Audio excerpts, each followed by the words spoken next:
Murag daghan na kayo link gibalin-balin na tani.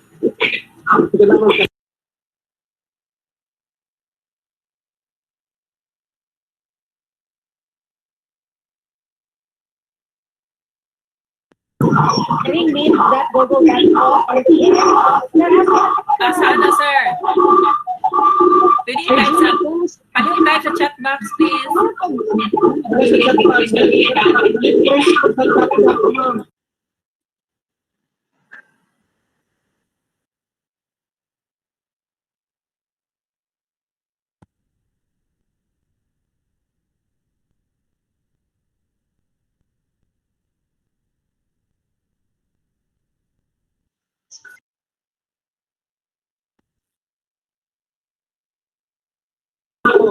Dili na ko makita, sir. Asa na pa yan?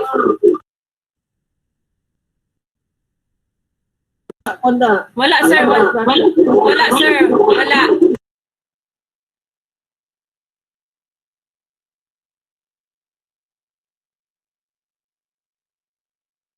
Start na sa pista.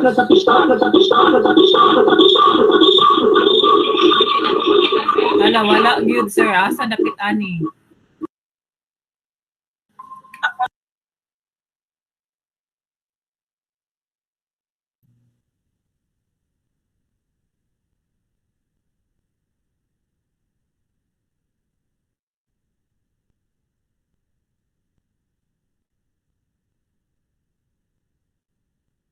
Wala, good.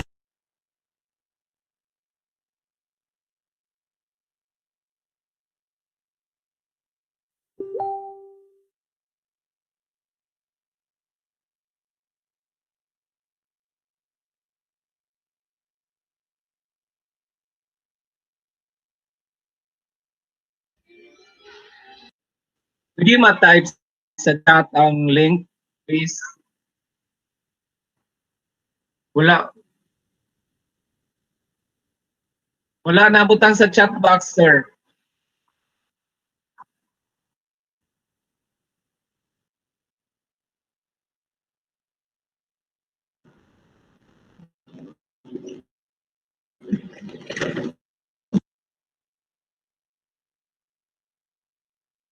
Sir.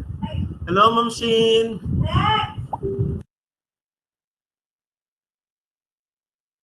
Hello po. Hi, good afternoon. Hi, sir. Bili man yung mauling ROX, nakasulod po.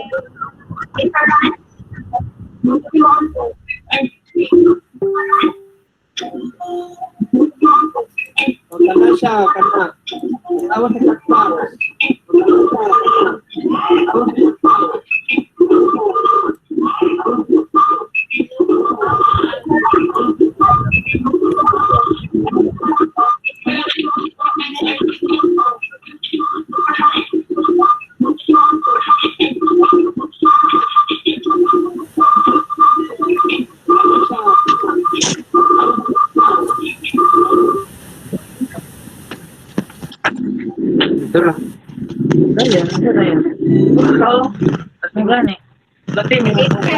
Kita din mo.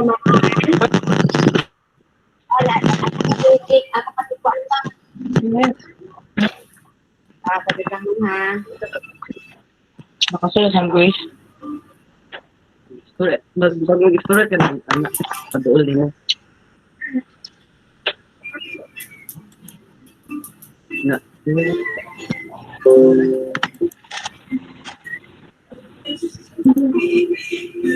Ano ba anak? Wala ka man.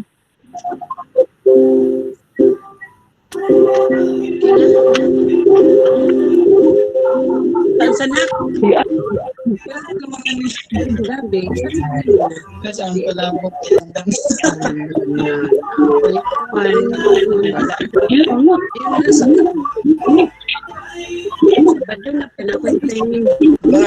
Parang mga nilay pala po.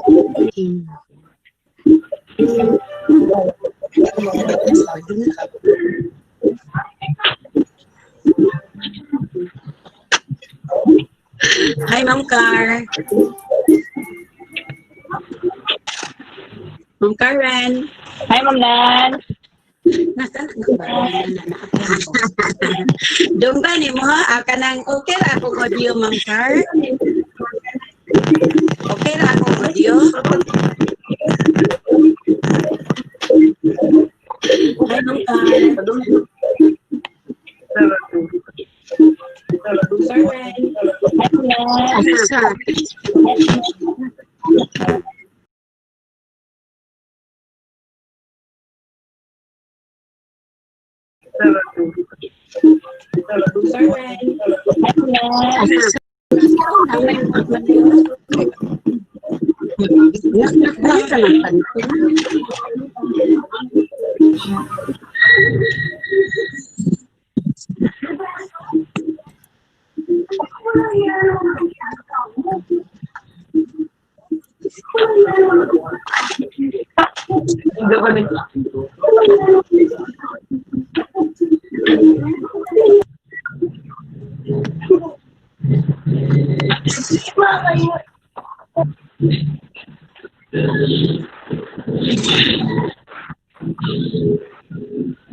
Ang pinakadugay niya na time na siya.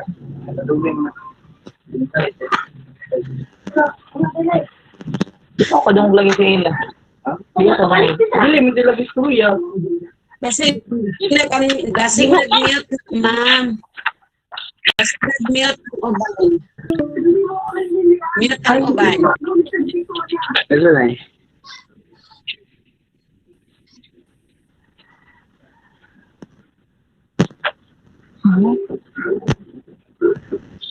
Hindi ko nangawag ka. Paano na? Nakuha na na yun eh. Nakuha na eh. Lapot, lantilan ko. Ipalatan. Para apit nila. Ba?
May request to mute your mic.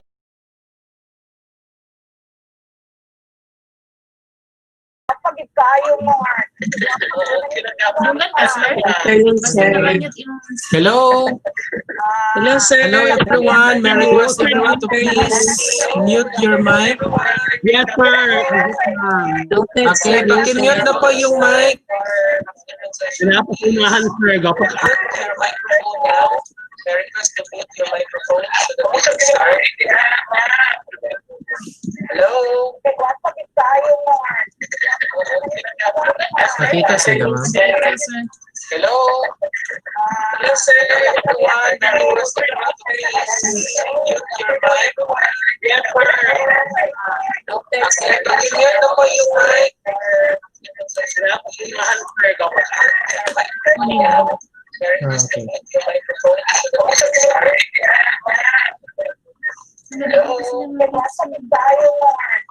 Okay, I hope mute na po. Hello. Paki-mute na po ng mic.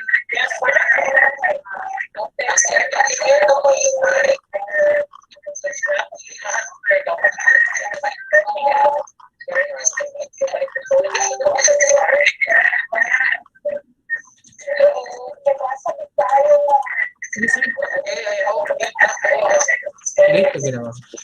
First live ni. Hindi na live stream.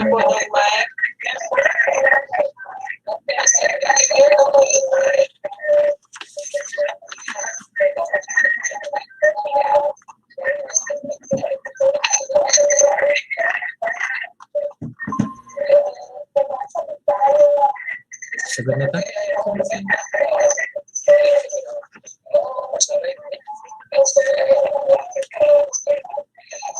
Na-mute na ta na rin.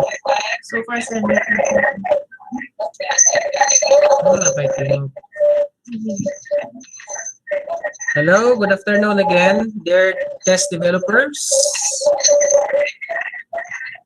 I hope you're enjoying our activity, especially the inputs by our speakers in the morning sessions. Our next speaker this afternoon is no less than the President of Caraga State University. Please allow me to introduce my former graduate school professor. There's still... Hello, good afternoon again, dear test developers. I hope you're enjoying our activity, especially the inputs by our speakers in the morning sessions. Our next speaker this afternoon is no less than the President of Caraga Buwan na State nakasunod ay. University. Please allow me to introduce my Live former stream. graduate school Kasi may professor. ikis ni sir. Up-to-date po. Buha din live. Okay. Nakanyut ka. Okay, hello again. Okay, so Dr. Pinaso is the president of Caraga State University. He was president of the Caraga Association of State Universities and Colleges from 2016 to 2019, and the incumbent president of the Caraga Higher Education Institutions Association of the Presidents and Heads.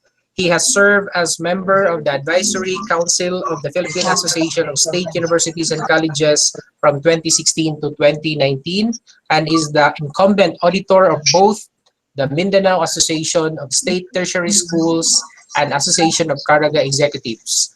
Prior to his stint as university president, he has held various administrative positions at Central Mindanao University in Muswan, Bukidnon, namely as Vice President for Academic Affairs, Vice President for Research and Extension, Director of Instruction, and Chair, University Scholarships and Awards Committee, and in concurrent capacity as OIC Vice President for Administration, Consortium Director of Northern Mindanao Consortium for Agriculture, Aquatic and Resources Research and Development, or NUMCARD, Director of Research and Dean of the Graduate School.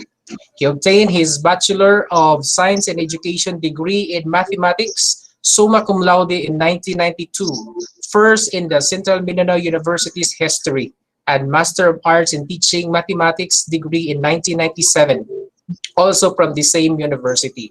He holds 5 doctorate degrees from 5 universities, namely Doctor of Philosophy in Mathematics, Doctor of Science in Mathematics Education, Doctor of Education major in Educational Planning and Management, Doctor of Management, and Doctor of Public Administration. He finished 6 postgraduate certificate courses, namely Sustainable Environmental Management at the University of California, Berkeley, as a USAID Breers ELP Fellow. Leadership and Management of Higher Education Institutions of Maastricht School of Management as a Fellow of the Netherlands Fellowship Program.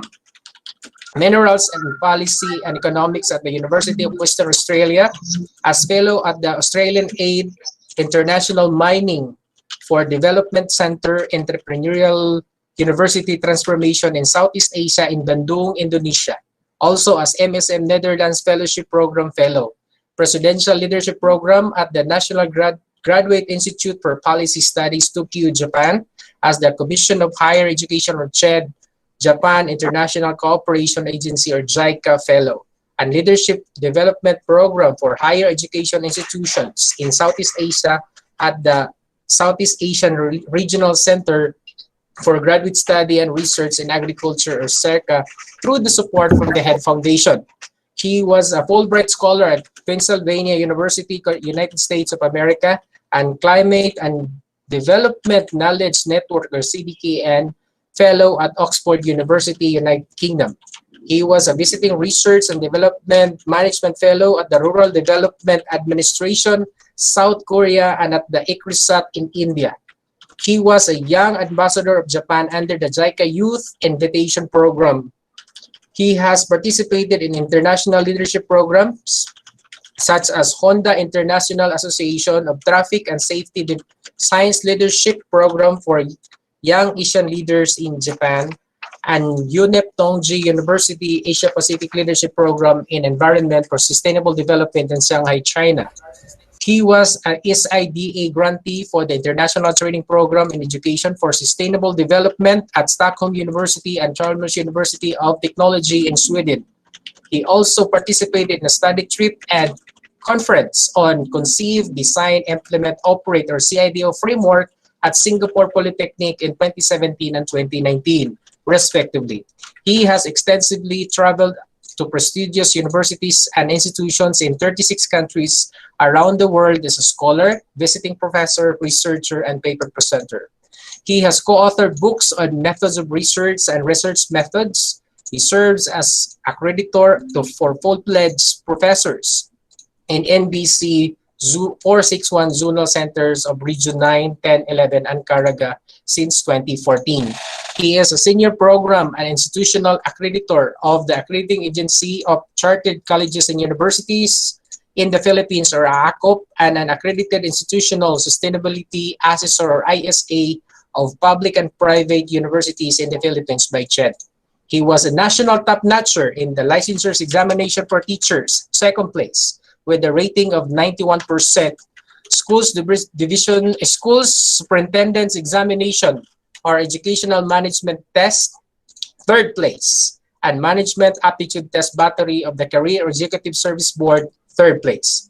It is interesting to note that during his presidency at Caraga State University, he has produced 35 licensure examination top-notchers, 5 of whom are first placers. Because of exemplary contributions in the field of education, Dr. Pinaso received the following accolades in 4 universities, namely the Centennial Outstanding Alumnus in the field of education, given during the Centennial Celebration of Central Mindanao University in 2010, and as CMU's Distinguished Alumnus Silver Jubilarian in 2017, the Outstanding MSU IIT Alumni or TOMA Awardee in 2011, the Madame Loriana San Pedro Rosales Outstanding Alumnus given during the 40th Foundation of Capital University in 2011, and CU's Most Outstanding Graduate School Alumnus Awardee in 2015. An outstanding alumnus in the field of education of the University of Southeastern Philippines, Davao City in 2014, Dr. Pinaso was the first recipient of the Honorable Elisa Rosales Ochoa, or Hero Achievement Award, given in 2018 under the ears of the first Congresswoman of the Philippines for his outstanding achievement as President of Caraga State University. He was awarded the the Philippines Education Leadership Award 2019 by the World Education Congress. He is a recipient of the Botswanan Choice Award 2020 as Outstanding Transformational Leader of the Year, and was recently nominated, kaya lang may COVID, there was no ceremony, I guess, as 2020 Outstanding Mindanaoan Awardee for Excellence in Leadership and Governance by the Mindanao Daily News and Veterans Bank. At age 31, he was designated as Vice President of Central Mindanao University, earning the distinction as the youngest HUC Vice President in the country. At age 35, he earned his full professor rank, and he is happily married to Ms. Abigail Nomis Titikson and blessed with 3 children.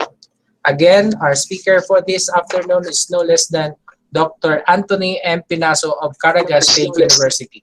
Welcome po, Sir Thon of Region 10, DepEd Region 10 po.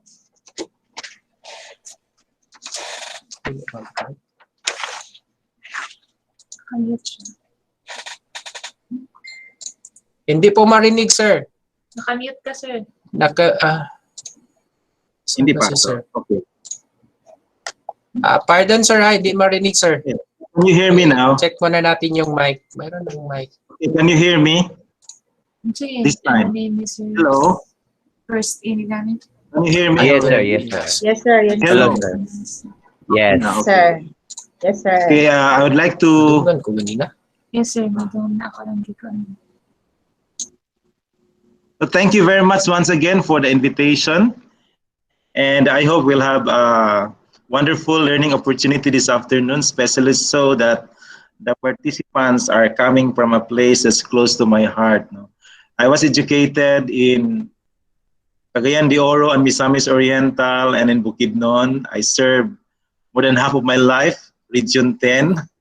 So you're all dear and close to me, although we're far because we are on a remote conference environment. But anyway, I hope that we'll have a good learning opportunity this afternoon.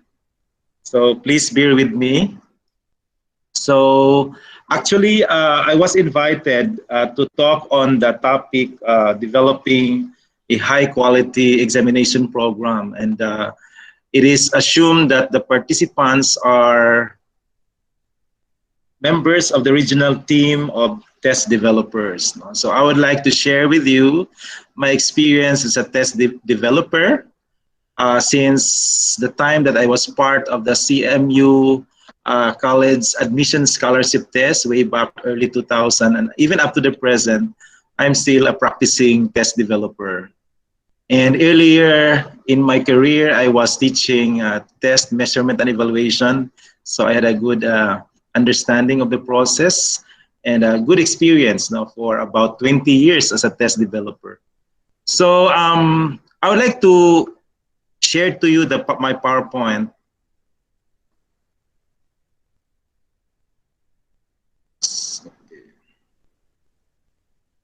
Okay, I am not actually used to the Meet, Google Meet. I am more a frequent user of Zoom. So I would like to share, yeah. So present now, right? There's a present now, your entire screen, okay. So I would like to share the PowerPoint here. Dr. Nick, please enable my sharing menu so that I can share my PowerPoint.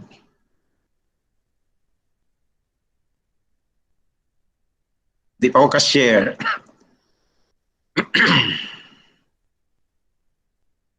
Hello?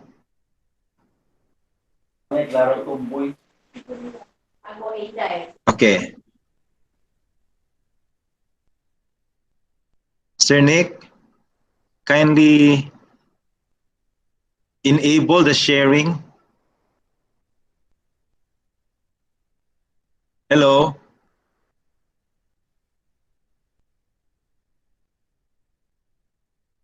Hello?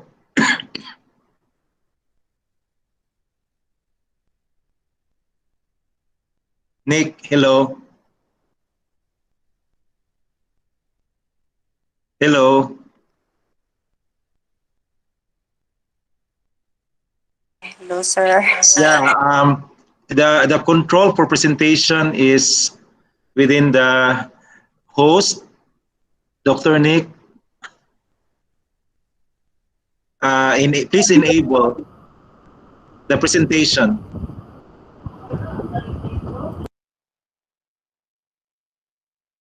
I cannot share because it's disabled. Hello, Sir Nick. Na-disabled ang presentation. Please enable it for me. Hello?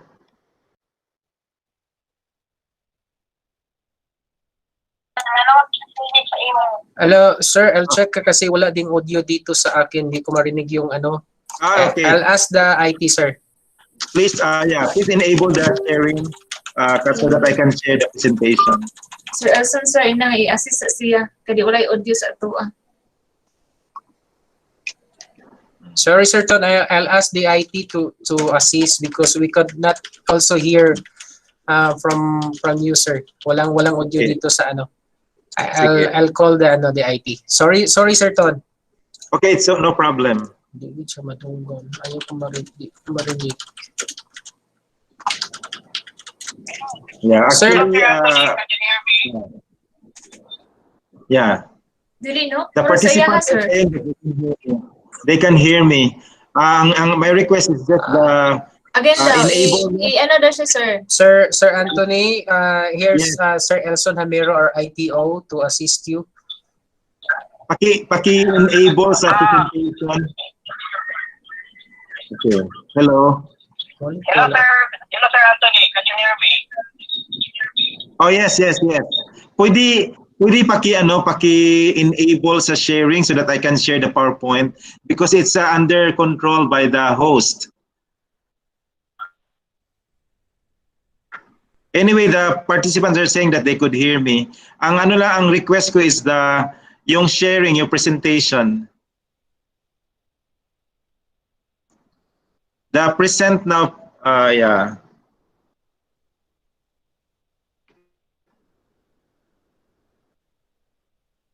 Present now, I want to present my, my paper.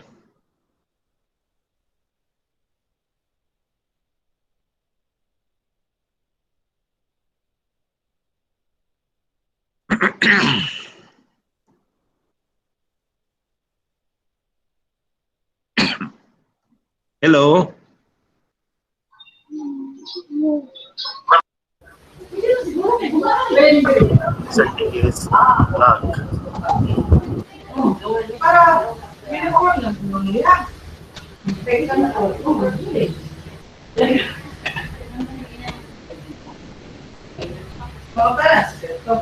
Asa ko ani, make aha ko ani mo type make.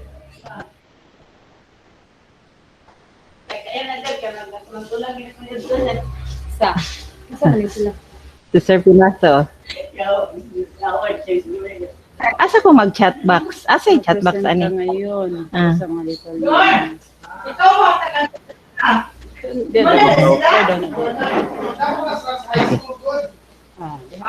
Hello, sir. Ako man ni siyang kuan. Examiner sa akong dissertation. Muna mo internal examiner president sa kani. Caraga State. Yan na naman. Hello, sir. Hello. Yes, sir. Marinig na kita, sir. Hindi na ako madunggan kanina. Sorry. Turn on sa presentation, paki-enable so that I can share. Ikaw mo may nag-control sa PowerPoint. Ano yung presentation? Yes, sir. Na-save mo yung file sa presentation, sir? No, I'll be the one to control it, but I mean, i-enable siya kay disabled man. Usually, naman, kamo na mo turn on sa inyo. Okay. Yeah. Kanang present on top, kanang present ba? Present now. I-enable siya present ko. Unsay mo gakakitan sa screen, sir? Live? Kanang live lang? Walay options? PowerPoint lang. Plain nga PowerPoint. Ay, saha. Okay, natin kopya sa presentation, sir. Wala, ako rin mag-awit sa presentation, pero kanang dili ko ka-share man, share screen. Kayo, dili maka-share kay disabled sa inyo. Paki-enable lang siya. Okay, I'll check, sir. Okay. Ha? Presentation. Presentation. Kuan to. Para man to sa kahoy man, mga kuan man to.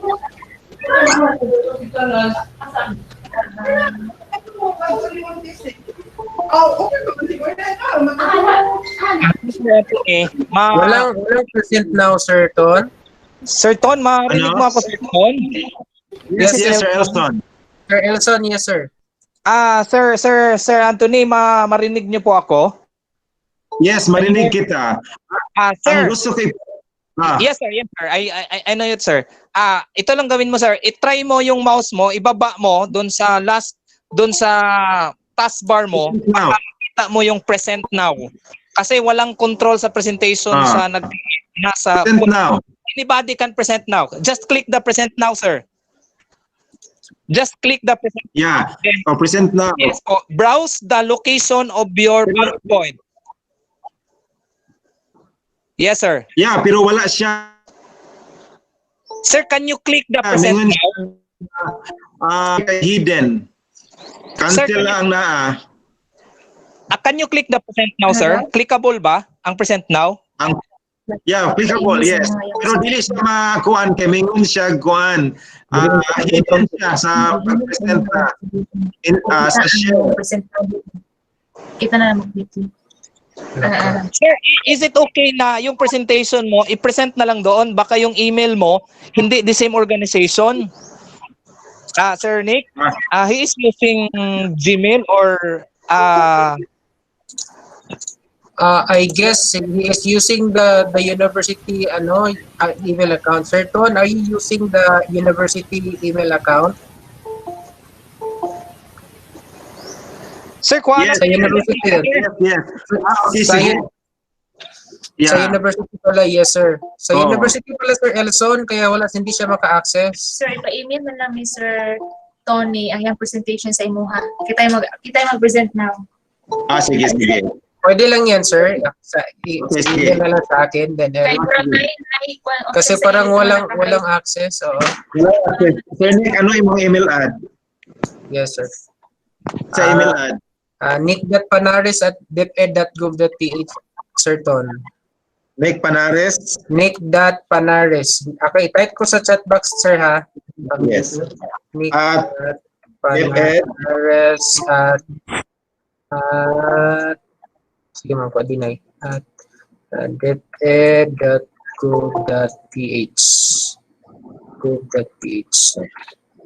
sa chat box po, sir, nick.panares@deped.gov.ph po. Okay. Nagpana na ako. Thank you, sir. Sige, send ko ha. Yes, sir. That's why I cannot present hidden ay iba pala yung ano. Yung email ad pala, sir, na nagamit. Email ad ang gamit diri is ano. Okay. Sige, anyway, I'll email. Yes, sir.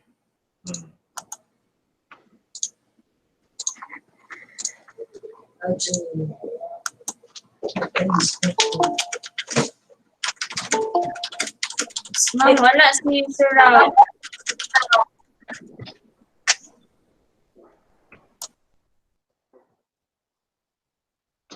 Asa? Okay. So, magputol-putol po. Karon? Dili o ayo. Alak ka no, wala na noon. So, wala ang ito? Ano, sir? Ay, email ad, Sir Ton? Yeah, nakuha na ako. Okay na. Okay. I'm attaching the file. Sir, yes, sir. Ma'am, na si Sir Rao. Sige, ma'am.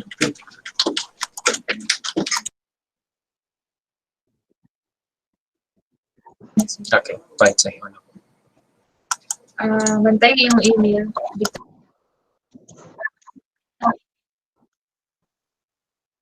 Yeah, correct.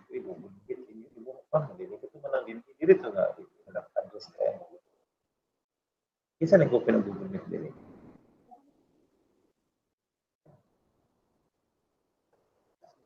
Nag-open naman to, pero wala man to di ako man tong personal. Sa person.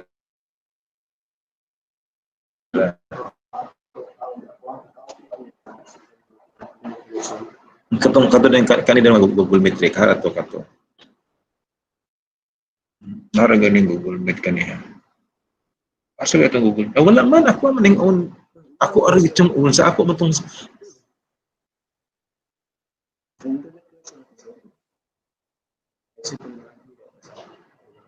Ang internet ko.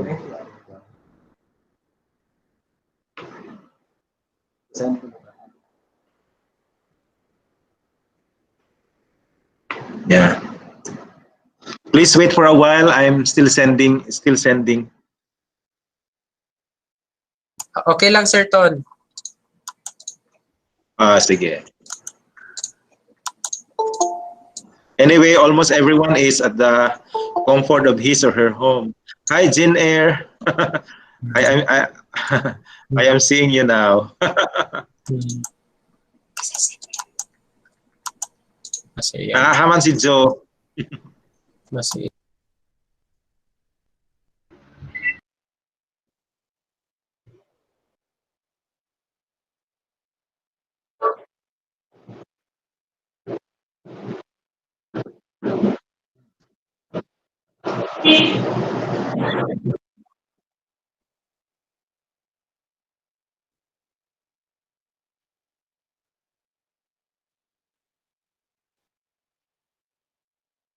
Exactly. Hello, sir. Nasa si Sir Elson? It's still sending. Actually, I'm using my own Gmail account with my Meet. Kasi it's automatic. I don't know why I cannot share. Hello, Sir Ton. Hello. I'm still, nag-send pa ko. I'm still sending. Okay. Actually, I'm using my own Gmail account with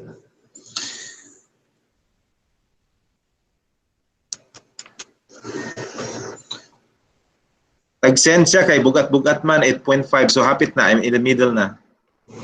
Sir, dili mo makita sa ubo, sir, ang present now nimo? Yeah, I can say present now, but when I open it, what will happen is blank ang share, dili siya enabled, disabled siya.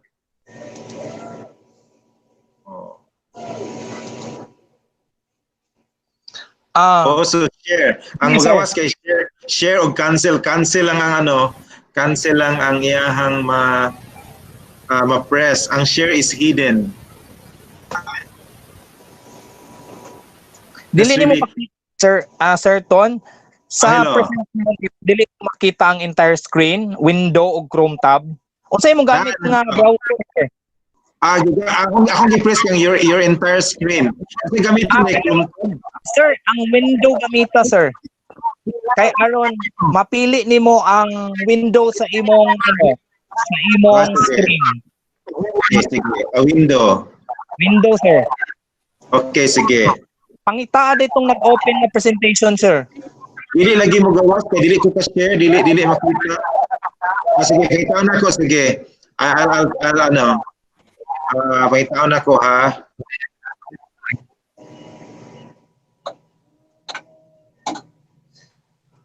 Sir, kung okay lang, you can use the Chrome, the Google Chrome.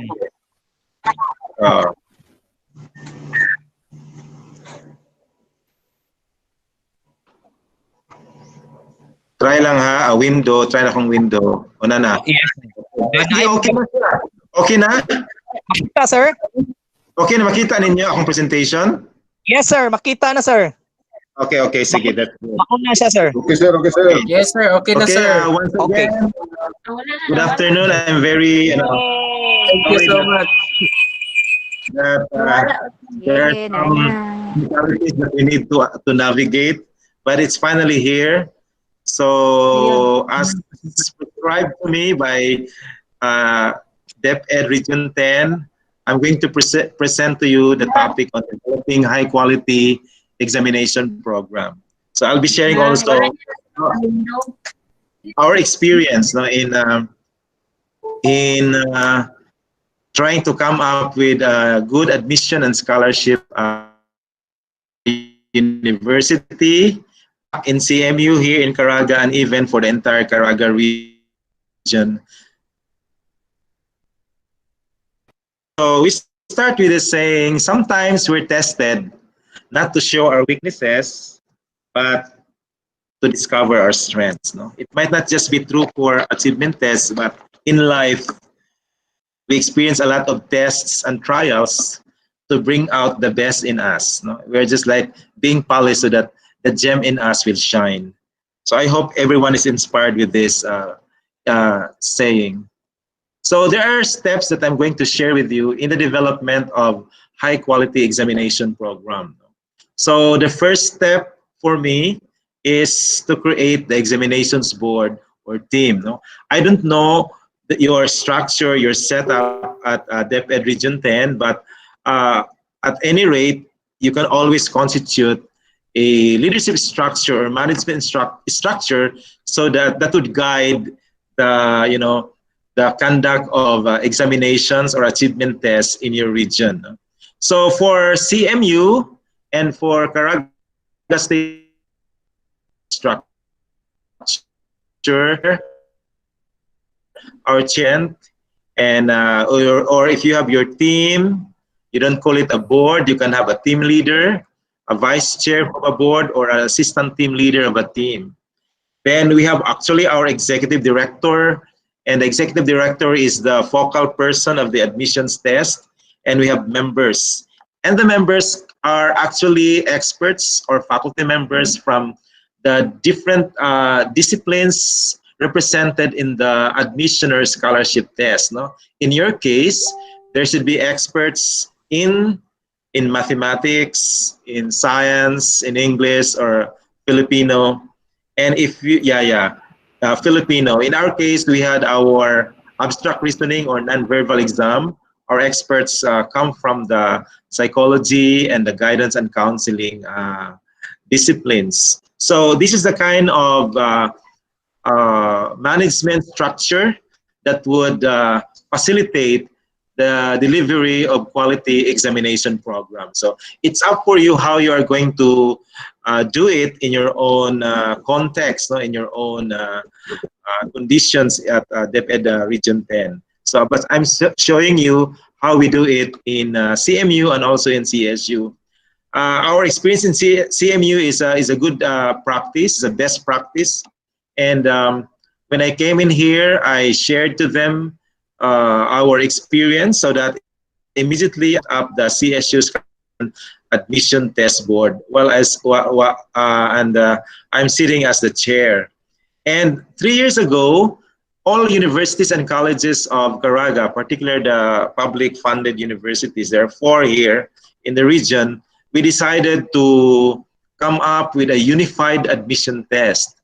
And I was the project leader of that project. So we convene experts in math, science, English, and non-verbal examination from 4 colleges and universities in Caraga. So we had a lot of workshops, and we finally came up with a unified admission test that we are using now. So we are successful with that kind of endeavor, and I was the one who lead the group in coming up with a unified admission and scholarship test of all state universities and colleges in Caraga. So that's the first step. The second step is to determine the test purpose. You have to ask these questions. How will the test scores be used? Is it used for promotion? Is it used for diagnosis, for placement? Will the emphasis of the test be on minimum competency or on mastery of course content? Mastery or proficiency, or it's just the minimum competency? Then will the results of the test have important consequences for the examinees? Are you going to promote them or to provide them the intervention if their diagnosis will turn out to be weak? Are you going to give them remediation or reinforcement or enhancement, depending on the results of their diagnosis? So, but I understand that the thing that you're going to develop is the regional achievement test. So it's more on the coming up with a test that would measure their overall performance, in the various fields of discipline that you offer given a period of time. So why are we asking these questions? Because these questions have implications in terms of the length of the test. Of course, if your purpose is just it's just for formative, maybe you give a 10-item quiz for the day, so the length of the test is short. No? So that's an implication of the purpose. Average difficulty of the items is it going to be difficult or easy or somewhere in the middle?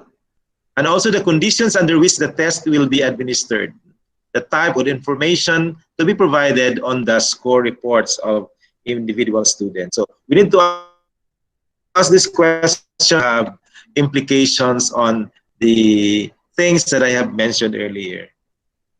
So there are types of tests. We have achievement tests, we have proficiency tests, diagnostic tests, placement tests, and aptitude tests. No? Just a review. I know all of you understand all of this well. Achievement test is designed to measure the knowledge and skills students learned in school or to determine the academic progress they have made over a period of time. So, for example, for the entire year.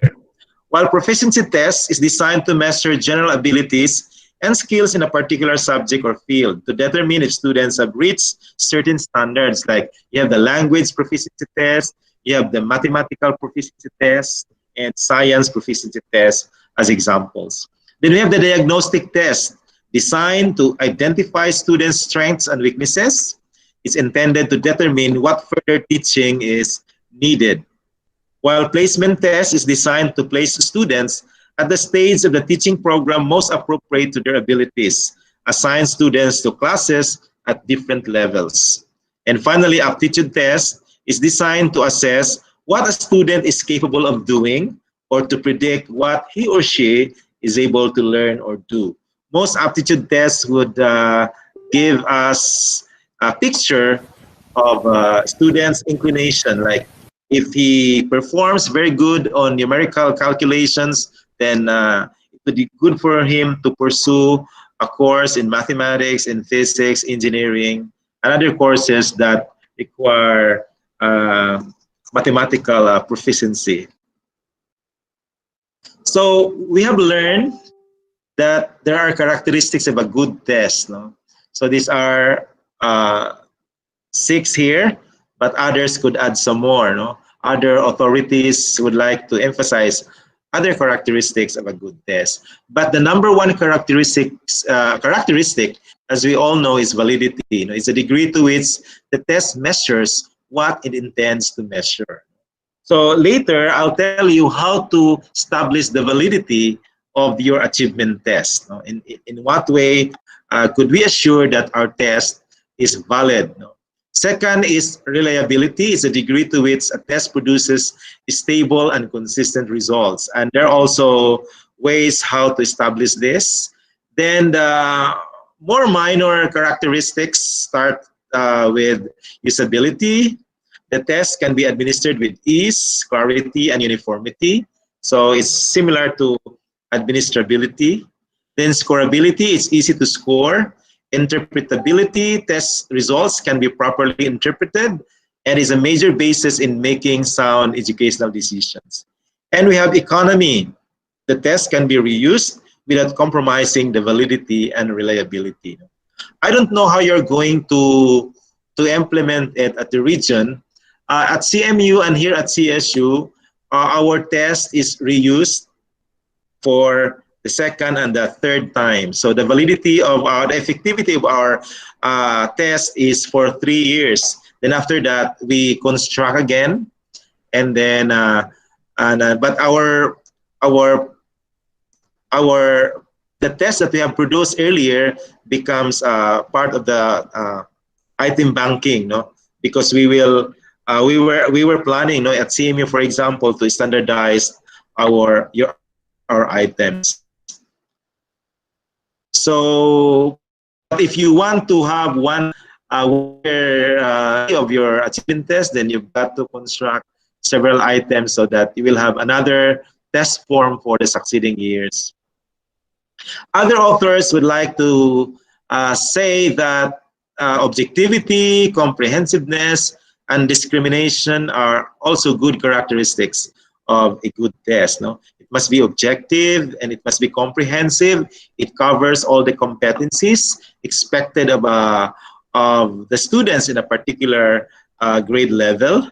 And discrimination talks about the ability of the test to discriminate or distinguish the masters and the non-masters, or the fast learners from the slow learners. If the test can distinguish or can discriminate, can separate them, then it's a good test. Because it's not a good test if the slow learner gets the answer and the fast learners did not get the answer. It's not a good test. No? It does not discriminate well. So other authors would say administrability, as I've mentioned, very similar to usability, and of course simplicity. It must be simple and reader friendly. Now the third step, there are only 10 steps for us to follow as we establish a high quality examination program in the region. The third step is formulate a table of specifications, the TOS. And all of us are familiar with this. No?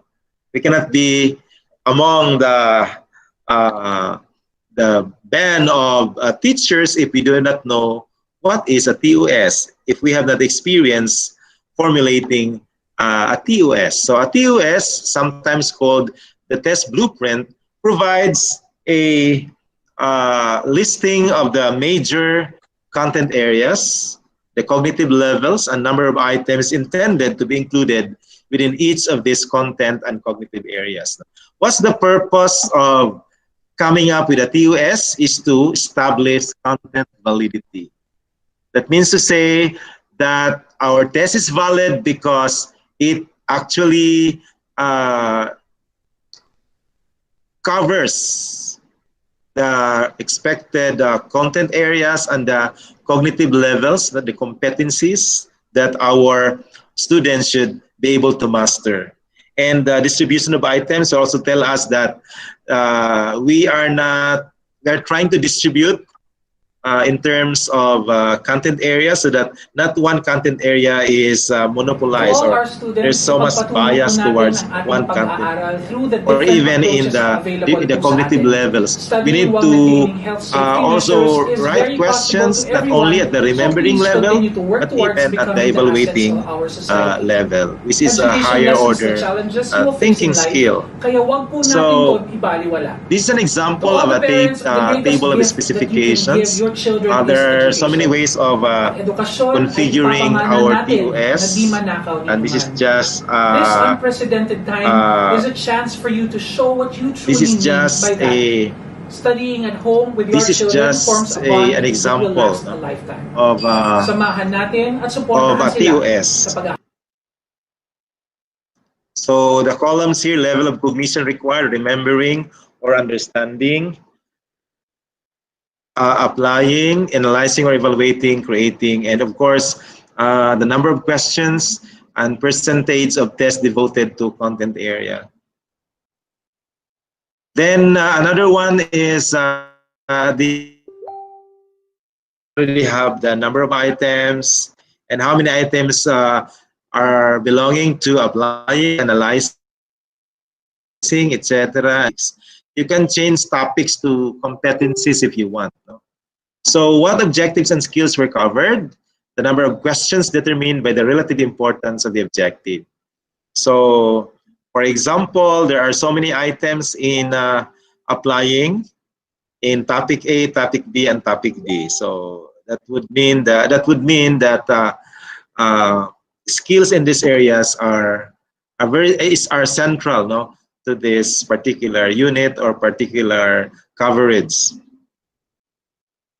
Another example that I got from the net is an example in Aralin Panlipunan, no? So, and also the item placement. You look at the last column, you see the placement of the items. So that would be another way of adding more features to your table of specifications.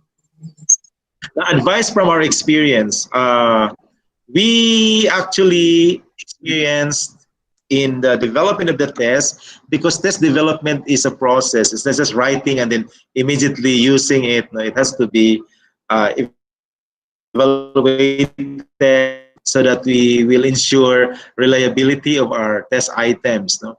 So there are items that won't pass in the evaluation after field testing. So we encourage you to double your items. No, I'll go back to the TOS. For example, here the total number of items is 40. No?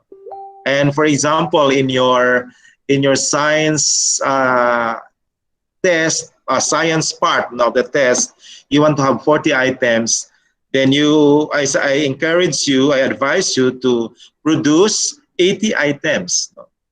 But if you have a topic A remembering, you double it, then you double also. If you will have 4 here, you will have 4 applying and 6 here. It's not just doubling the number, but doubling the number considering the different levels, no, cognitive levels, and of course different competencies or content areas. So that when you make your final 40, because you're going to select the items, you get the items with high reliability coefficient, and of course considering again the TOS, because you have to go back to your TOS, because your TOS will ensure that your items are really valid. So you double your items. Since some items may not pass the reliability test after field testing, and there's a big chance that there will be items representing the different competencies and cognitive levels as specified in the TOS in the final form of the test. So this is based on our experience. You can ask questions later, no, after the talk. So in the TOS, we need to consider the cognitive skills, no, cognitive levels based on Bloom's taxonomy. In the past, we were taught that the Bloom's taxonomy starts with knowledge up to evaluation, but recently it's quite revised because, of course, of how Bloom and other experts around the world think about what really are the different levels, no, of cognitive skills. So this time we start with remembering, understanding, applying, analyzing, evaluating, and creating. I'll show you a more detailed figure. So remembering is the bottom, and then it's about recognizing and recalling facts, understanding what the facts mean for understand, applying the facts, rules, concepts, and ideas for apply. For analysis, we have breaking down information into component parts. Evaluate is judging the value of information or ideas. And finally, create is combining parts to make a new whole. Normally, in the making of a test, our items range from remembering up to evaluating. Mostly creating if we do essay or we want them to compose, write a poem or write an essay. So that's something that the students are creating. So for achievement test, we normally use multiple choice. So it's not usual for us to formulate items at the creating level. So for another example, another illustration here, the action words, it's like for creating, we have design, assemble, construct, conjecture, develop, formulate, author, investigate. There are examples now. I don't need to go into the details. Anyway, you'll be given a copy of the presentation later. And you can use this. So these are only examples that I'm telling you in trying to formulate your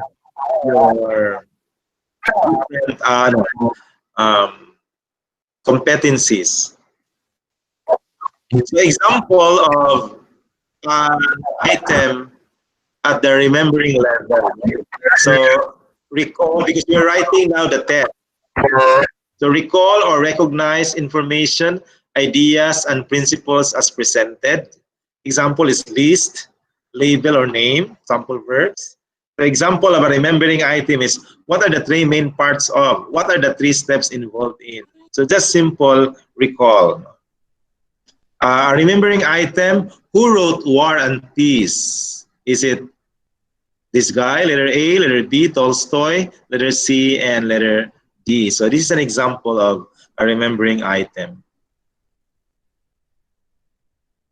For understanding, we have, of course, comprehension or interpreting information, explain, summarize, describe, illustrate. A sample question is, how is blank related to blank? And what themes do you see in blank? And for a multiple choice test, this is an example. During a sleep study, you notice that your research participants' EEG shows brain activity known as spindles and K complexes. The participant is probably in stage blank sleep. So it could be 1, 2, 3, 4. So, and that's the best way of writing the options. It should be in order from highest to lowest or from lowest to highest. It's good to discuss about the principles of writing multiple choice tests, but I think it's beyond the scope of my talk. But I can share, if we still have time, if you want, the principles of writing multiple choice. So every test developer should familiarize the principles or the techniques in writing multiple choice tests. It's not ordinary choice with several options, but there are requirements for you to follow if it's going to be a very good multiple choice item. So under applying, we have the use, compute, solve, demonstrate verbs, and the student is expected to select or transfer and use data and principles to complete a problem or task. Sample questions, how would you blank on the basis of blank theory? So an example of an applying item is, John asked 7 randomly selected people the following question. On a scale from 0, not at all, to 9, definitely, how strongly do you believe in ghosts? Their responses were 0, 0, 1, 1, 9, 9, 9. Which measure of central tendency should John use if she wants to convey that most people are strong?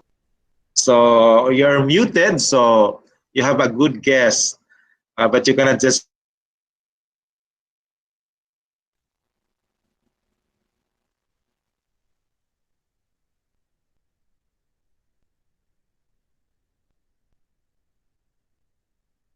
under analyzing, distinguish, classify, and relate assumptions, hypothesis, evidence, or structure of a statement or question. And sample verbs include categorize, compare, contrast, separate. So how would you evidence supports blank? An example of an analyzing item is here. The difference between state and trait anxiety is that, so we have A, B, C, and D. So that's an example because in the choices, there are some nuances, no? They look similar, but actually there's only one appropriate answer for this item. So differentiating state and trait anxiety is an analyzing item. Under evaluating, we have, this is the last example. Are we still okay? Can you still follow or hear me? Yes, sir. Yes. Yes, sir. Yes, sir. Yes, sir. Yes, sir. Migration standards and criteria. Our sample verbs are judge, recommend, critique, justify. Actually, these things are just relearning because we have learned this in the past. I don't think one of you has not learned all of this when you were in college. No? Which approach to blank would be most effective and why? So you're trying to evaluate here. An example is, injuries to belted passengers increase wherever seatbelt laws are passed. No? Which of the following serves the logical counter-argument to repealing these laws? Injuries injuries will fall once people learn to wear belts correctly, or people are wearing belts when accidents occur. Though injuries increase, fatalities decrease, both B and C. So this is a kind of questioning where the students are asked to evaluate, especially using logic. No? So that's an example. So step 4, after step 3, we have construct now the initial pool of items. So mayroon ka ng pool of items, mag-set na kayo ng initial pool of items. Kasi all of these items will be evaluated muna through field testing and item analysis. So we need to have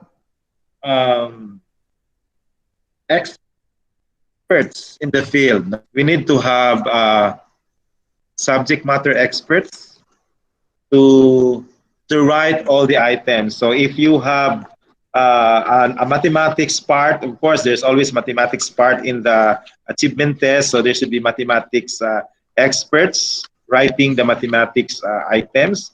Science, of course, science is quite broad. So what we do is we get experts from the field of biology, chemistry, physics, general science, or earth science, or other sciences represented in the curriculum. No? Then we also have experts from Filipino, but we don't have Filipino in college admission. But we usually tap Filipino experts for our high school admission test. But for your achievement test, of course, there's a Filipino part. No? So we cannot avoid the Filipino part in the achievement test. And just get experts in areas covered by the achievement test. If they're not covered, then don't include them in the panel of experts. So then we write items according to the content areas and cognitive levels specified in the table of specifications. So always base your writing of the items on the table of specifications. Then, of course, the most commonly used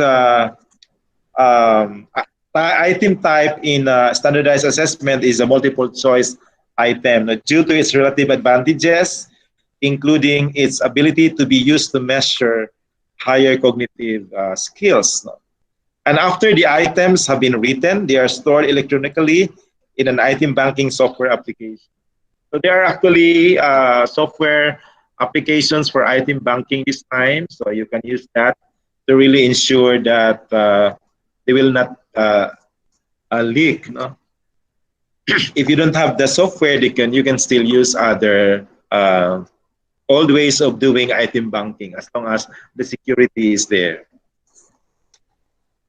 So when to write a test, never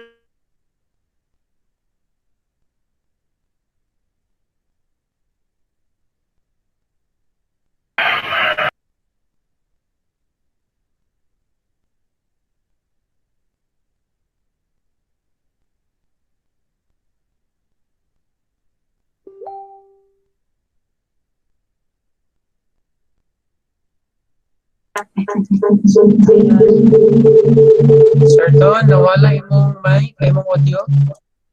Sir, nawala ka, sir. Where thou art, sir. Saan na?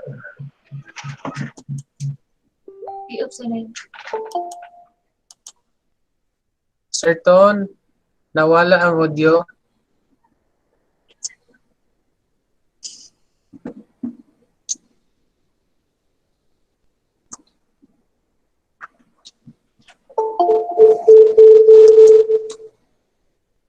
Dapat yung naglupat si sir.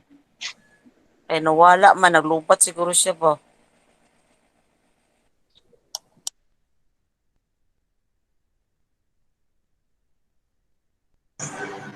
Walay PowerPoint, pero ang sa DepEd sa Miss kinaa sila yung PowerPoint nga gi-present.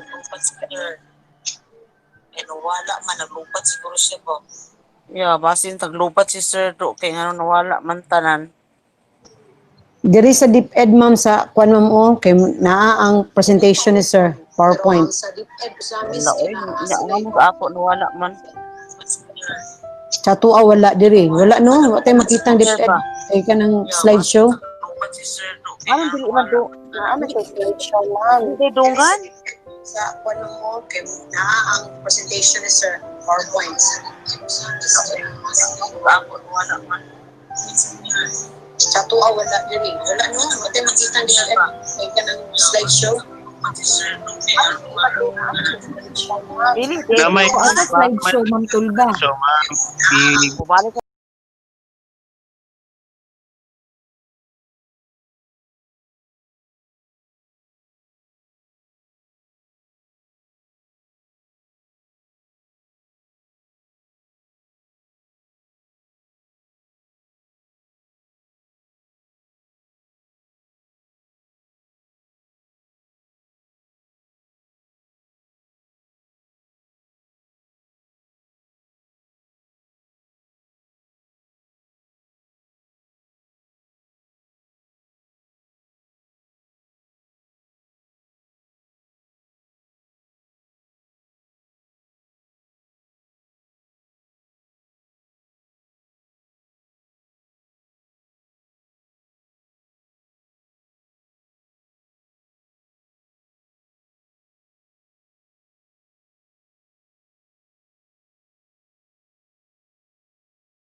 Hindi, naka-on ka. Ha? Ikaw mo pa, naka-off mo ba, mamaki?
Tadi nandito yung presentation ilang gimute ya.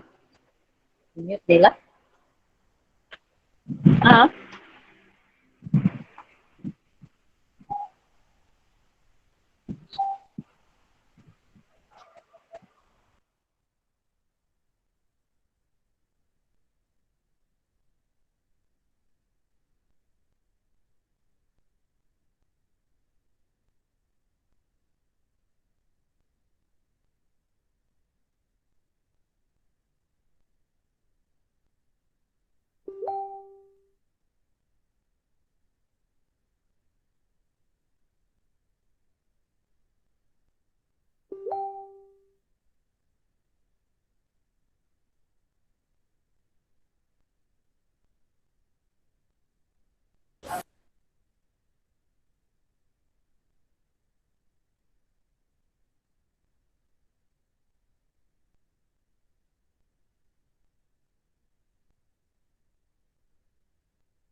Ikot po.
Hello. See. Hello. Hello. Hello. Sorry, I was lost. I did not know I was lost. I don't know how many minutes. So where did I stop? Hello? Which part? Anong step na ako kanina? Sorry for Number that. 4. Number 4, Still in sir. step number Step 4? 4 na po, sir. Number Oh my 4. God, I'm already in step Step number 4. step 4. Sorry. Number 4. Oh, sorry. I'm already in step number 8. Anyway. Number 4, sir. Yes. Step number 4. Yes, sir. Okay. Please present again your screen, sir. Sir Ton, please present again your presentation. Yung step number 4. Yes, sir. Okay. Sorry for that. No, I did not know. Anyway. Thank you, sir.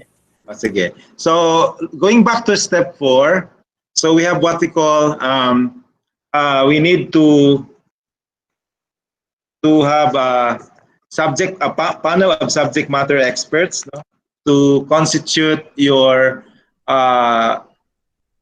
team, no, to construct the initial pool of items. No. So subject matter experts. So if the achievement test consists of science, math, English, Filipino, then you have to get experts from all fields, no? Simple for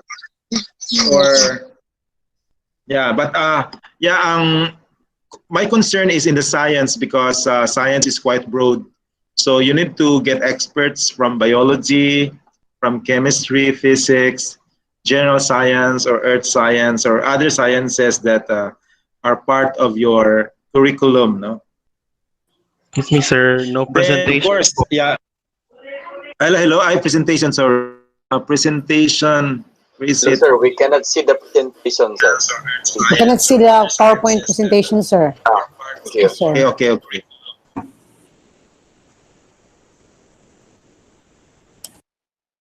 Can you see now? No, sir, no. Hello? Yes, sir. Wala, sir. Wala. Here na. Here, loading. Yeah, thank you very much. Okay. Sige. Thank you. You know, we need to adjust now. There are a lot of technical, problems in this kind of environment, no? But anyway, we are trying to be considerate. Okay, going back to step 4, the 4th step is constructing the initial pool of items, no? And here, your board should create experts, no, subject matter experts, a panel of them, and these experts should come from the different fields included in the achievement test, like science, math, English, and Filipino. And for science, you need to have representations from the biology group, chemistry, physics, general science, because it's quite broad. No? But this time, I think in the new curriculum, you just have general science. But it's up to you, how you're going to do the selection of your experts. So in writing the items it should be according to the content areas and cognitive levels, no, identified in the table of specification. So you should not go away, no? You should always base your items on the table of specifications. And then we have multiple choice items are actually the most commonly used items for achievement tests because it's quite versatile and it can actually measure higher order thinking skills. No? And well, there are actually principles in writing multiple choice items, and it's a different lecture. I think it's not part of my coverage this afternoon. But if we still have time, maybe after answering your questions, I can share to you a bit about how to write good multiple choice items. And then item banking, if you have written pool of items, then you can put it in a software that can database your items. No? But if you don't have the software, then you can use the old way of keeping the items, but making sure that the highest level of security is ensured, no? So that the items will not leak. No? When to write a test, never sit down and attempt to write an effective test in one day. No, you cannot do that. No, your test would just be mediocre. No, mediocre. No? And we have actually here high-level thinking questions take a long time to develop. No? So that's why we need to take time in test development. A good strategy is writing a few questions after each class session, if you're a teacher, and this way it is simply a matter of assembling the questions into an exam when needed, and in addition, it will better reflect the content you taught in class. I remembered when we had a workshop to write our test, some of my colleagues referred to their old notes where the items that they have made in the past were there, no? So, but still are useful items. Multiple choice test construction. The greater your experience in this construction, the longer it takes per multiple choice item to construct a reasonably fair, accurate, and inclusive question. So it takes some experience, no, and practice to be able to construct a very good, reasonably fair, accurate, and inclusive question. Are you still there? Hello? Yes, sir. Yes, sir. Yes, sir. Maybe I'm going to check every step so that I'll know whether I'm lost or not. Anyway, because I could not see any picture or video, just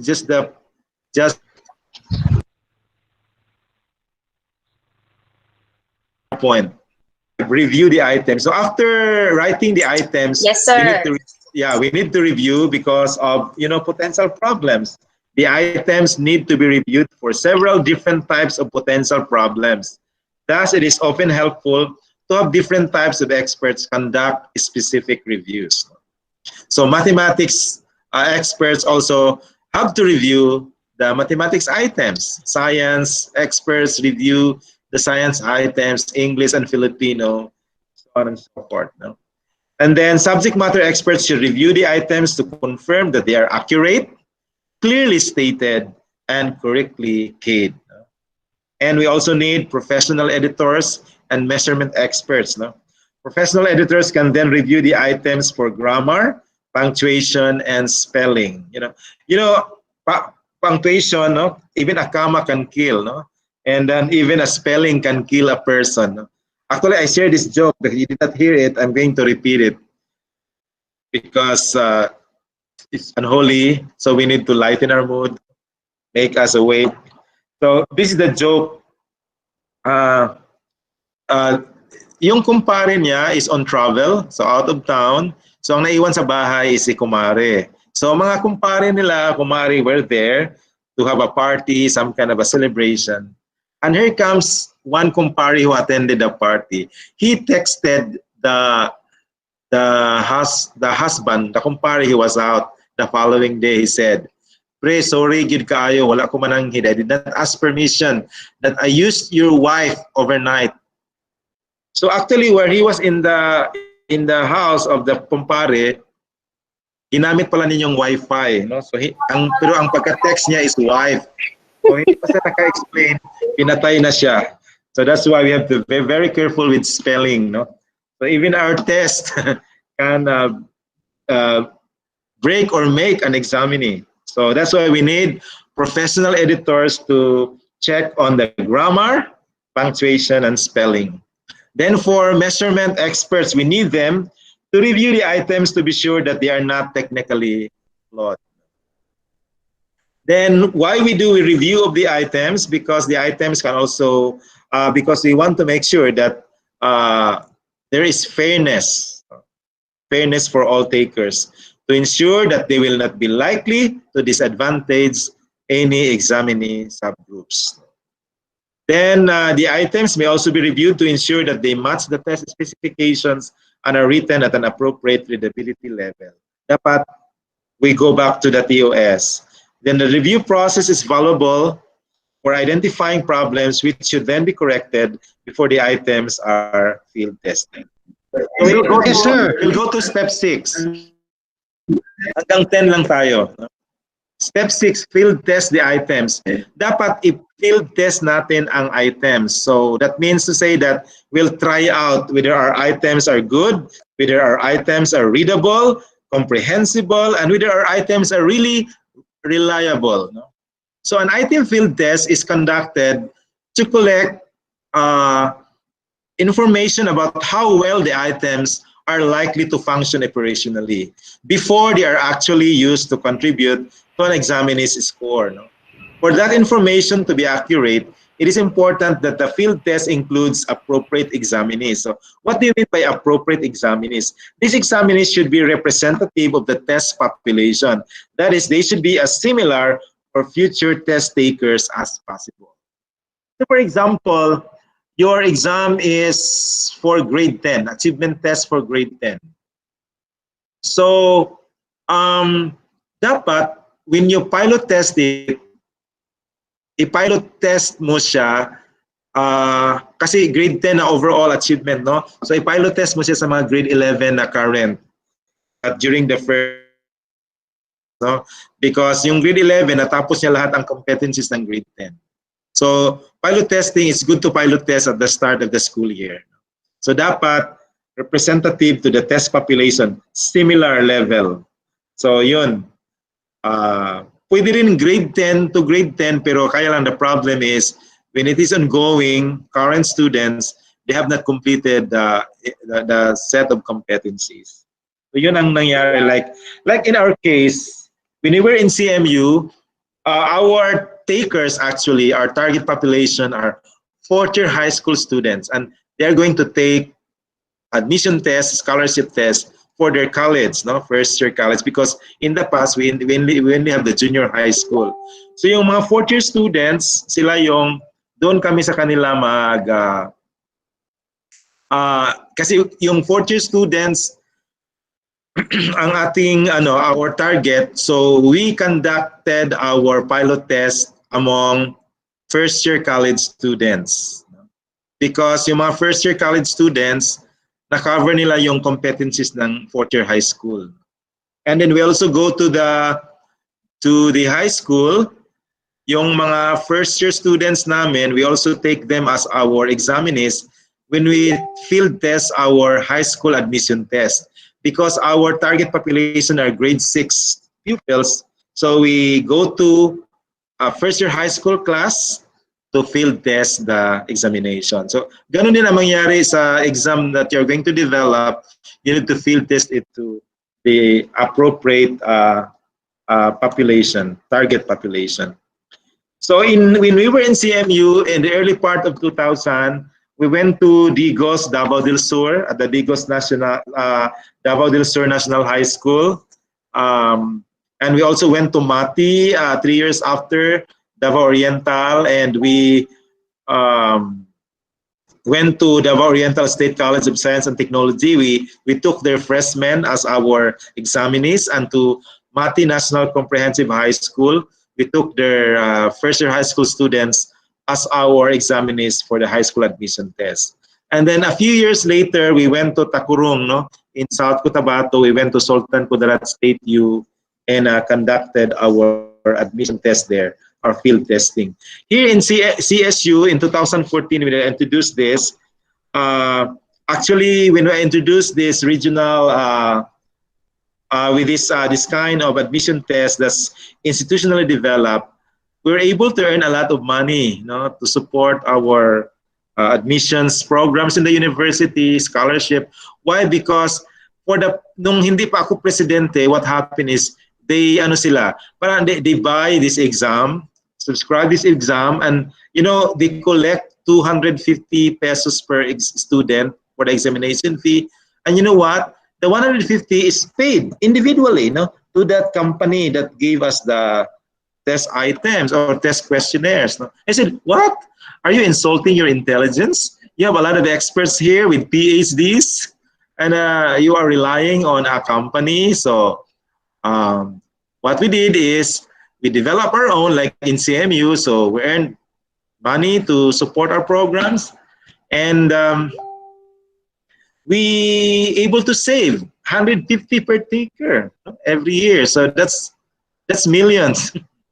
So that's a strategy, to source out funds by tapping our expertise. In depth and Region 10, for example, there are a lot of bright minds in the region, so we can tap our experts and develop our own, so that we'll not buy a test that's produced by an outside company and you have to pay them. So that's it. For CSU, when I came here in 2014, we developed the test, and we field tested it in Tagbilaran City, Bohol. No? So the members of the board, experts from English, science, math, and non-verbal examination, we went to Bohol Island State U and high school in Tagbilaran City. Then after 3 years, because our examination is effective only for 3 years, we developed another pool of items, and we field tested it in Mati, Davao Oriental. Why Mati? Why Digos? Why Tagbilaran? Because there is a less probability that students coming from these far places will study in Caraga State University. So that's our choice. And in your case, you really have to do that also. You conduct your achievement test, field testing outside of Region 10. That's my advice. No? Maybe you're welcome here in Caraga, or you can go to Region 9, 11, or Region 12. Now, when the Caraga State University and colleges agreed, so under my leadership, when I was president of the association, we agreed to develop a unified college admission and scholarship test for all the 4 state universities and colleges here in Caraga. So we were successful. We developed, we gathered experts from different universities and colleges, and we developed our unified test. And where did we field test it? In 2018, we field tested our unified admission and scholarship test in Iligan City. So we tapped high schools in Iligan City, especially those high school principals that were good friends of mine. It was not difficult to ask for their permission. And we also included Philippine Science High School in Baluila del Norte as a field test site for our unified admission test. So that's field testing. And when items are field tested, they are not scored and are not used to measure examinees. Instead, the items themselves are evaluated. And the examinees also that we are going to include should also be motivated. That is, they should be attempting to do as well as possible when they respond to the items, so that we can ensure that the items are reliable when they are motivated to answer. For field testing, there are terminologies here. You have the pilot test, field test, and pre-test. These terms are interchangeably used, but there are nuances. There are slight differences on what these items are. When we do pilot testing, it's actually preliminary, small sample evaluation of items. When we say field testing, it's larger sample, and a greater number of examinees is used in order to obtain stable statistics. There were times that we used pilot testing and then field testing in our test board. And pre-test is also used to refer to the process of collecting data to evaluate the performance of new additional items. That is for an established exam program. If we develop new additional items, especially when some items did not pass in the field testing because they were too difficult maybe, or too easy and non-discriminatory. So we develop new items, additional items, and they are just pre-tested. So that's the difference between pilot testing, field testing, and pre-testing. We go to step 7. Are we still there? Hello? Yes, sir. We are here, Yes, sir. sir. Yes, sir. Napamit, sir. Yes, sir. Hello, Thank you, thank you. Yes, sir. Hello. Step 7 is conduct. Yeah, we conduct the item analysis. So what's item analysis? Item analysis is a very important part, no, in Yes, sir. test development. And we have two most common statistics, no, reported in item analysis, and these are item difficulty index and item discrimination index. So what is an item difficulty index? It's a measure of the proportion of examinees who responded to an item correctly. So you are going to get the proportion. So in terms of percentage, and a discrimination index is a measure of how well the item discriminates between examinees who are knowledgeable in the content area and those who are not. So a discrimination index is actually an index that would distinguish the bright ones and not so bright ones. So we need to get that index of discrimination. And then there's another one, additional analysis that is often reported is Destructor Analysis. No? It is a measure of how well each of the incorrect options contributes to the quality of a multiple choice item. The Destructor Analysis is actually analyzing the destructors. The destructors are actually the incorrect choices. No? For example, it's a multiple choice A, B, C, D.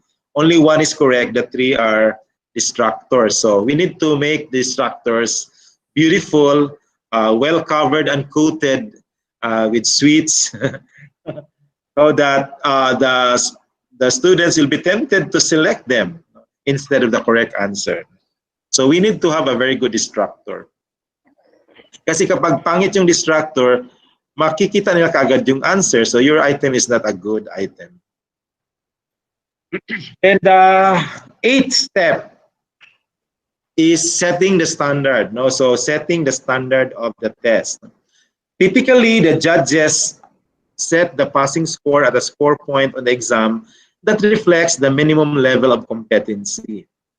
So for example, ano ang passing rate natin? Is it 80? Is it 90? Is it 70? 75? 50? So I think in DepEd, your passing rate is 75%. No? And the process is greatly impacted by judgment and policy. Of course, DepEd as a family, as an educational system, you have your own policy as far as MPS is concerned. So you have to follow that. So the setting the standard may not be your concern, no, for the regional best developers, because you have a national prescribed passing percentage. The passing score, also known as the passing point or the cutoff score or the cut score, these are other ways of naming the passing score, is used to classify examinees as either masters or non-masters. So if the passing is 75%, if you get 76, then you are considered a master. But if you are below 75, then you're a non-master. You have not mastered the competencies. And then typically the judges set the passing score at a score point on the exam that reflects the minimum level of competency. And for the standard setting to be conducted successfully, the panel of judges should be carefully selected and then thoroughly prepared and trained for their task. In your case, it's not your problem because the 75% passing has been prescribed and identified and prescribed. And those who identify that cutoff score are actually experts in the field. So it's not anymore your concern here. And there are actually a number of approaches to the standard setting. I can give you 3. We have informed judgment, conjectural, and contrasting groups methods in setting standards. The first method is informed. Hello? Okay lang? Sige. Okay, I think we're okay. So informed judgment method. It is a test-based approach. So the focus here is test, and the panel of judges or stakeholders reviews the overall test and its content. The judges then each suggest a percentage of items on the test that he or she believes ought to be correctly answered by a minimally competent examinee. So yun ang basis, yung pinaka-core. So yun ang basihan to get the cut-off. No? They suggest, all the judges, and then finally they come up with a consensus and determine the passing score. While for the second approach is the conjectural or modified Angop method. This the informed judgment method is test-based. Here it is item-based. The modified Angop method is item-based, and the panel of judges actually review the test one item at a time, so item per item. For each item, each judge gives an estimate of the probability that a minimally competent examinee would be likely to respond correctly. So each judge will give that estimated probability. Then these item probabilities or percentages are averaged across the set of test items for each judge, forming the judge's recommended passing score. So per item, mayroon siyang probability, i-average niya lahat ng item, then magbigay siya ng recommended passing score. Then si judge number 2, ganun din ang gagawin niya. Si judge number 3, 4, 5, so on and so forth. Then all these passing scores of all the judges will be averaged again across individual judges to arrive at the full panel's recommended final passing score. So this is a different approach because it's on a per item basis. The last one is contrasting groups method. It's based on the examinee, the takers. So contrasting groups method is examiner-based approach to standard setting. Judges highly familiar with the target test population. So we have to require that this panel of judges are familiar with the target test population. In our example, grade 10. So these judges should be familiar with the competencies required of grade 10 student. The panel of judges actually identifies a set of examinees who are clearly non-masters and other examinees who are clearly masters. The borderline examinees are not included. If the examinees who are identified as non-masters are completely unknowledgeable in the exam's content area, the passing score may be set on an artificially low point. After the two groups of examinees have been identified, they are then administered the test, and the two resulting test score frequency distributions are plotted on the same continuum. The passing score can be set at the intersection point of the two distributions, or alternatively, the passing score, the final passing score, can be adjusted somewhat based on the relative cost of false positive and false negative classification errors. It's like this, no? So the two groups of examinees will have their frequency distributions. Then the two resulting test score frequency distributions are plotted on the same continuum. And then the passing score can be set at the intersection point of the two distributions. So you try to put it in the same plot, and then your intersection ng dalawa, yung masters and non-masters, doon mo iset yung passing score. And then alternatively, the final passing score can be adjusted somewhat. So you make some adjustments as a panel, and then it should be based on the relative cost of false positive and false negative classification errors. In testing, there are two errors that we can commit. No, we have what we call the false positive classification error. Ano yung false positive? It is actually the error of acceptance, meaning we were able to pass a non-master because that non-master was able to get the answer. So we're able to pass them. We accepted them when in fact they should not be accepted because they have not mastered the competencies. while the false negative classification errors is that's the error of rejection. We reject a master, a very good student, because that student wasn't able to get the passing mark. No, parang that if that student failed in the test, so it's called false negative classification error. We classified that wrongly, that student who is a master. No? So that's a possible error that we can commit, the error of rejection. So two errors again, error of acceptance, that's the false positive error, and the error of rejection, that's the false negative error. Are we there? Dalawang steps na lang. Hello? Sir. Yes, sir. Good, thank you. Yes, sir. Yes, sir. Yes, sir. Nabuhay pa, sir. Buhay na buhay. Okay, thank you. Yes, sir. Administer the test. So it's now time for us to administer the test. So yung actual achievement test na. No? So test administration procedures help reduce measurement error. No? And to increase the likelihood of fair, Yes, sir. fair, valid, and reliable assessment. So we should have test administration procedures. In fact, mayroon tayong guide for all the proctors and even for the students to follow so that they will be guided. No?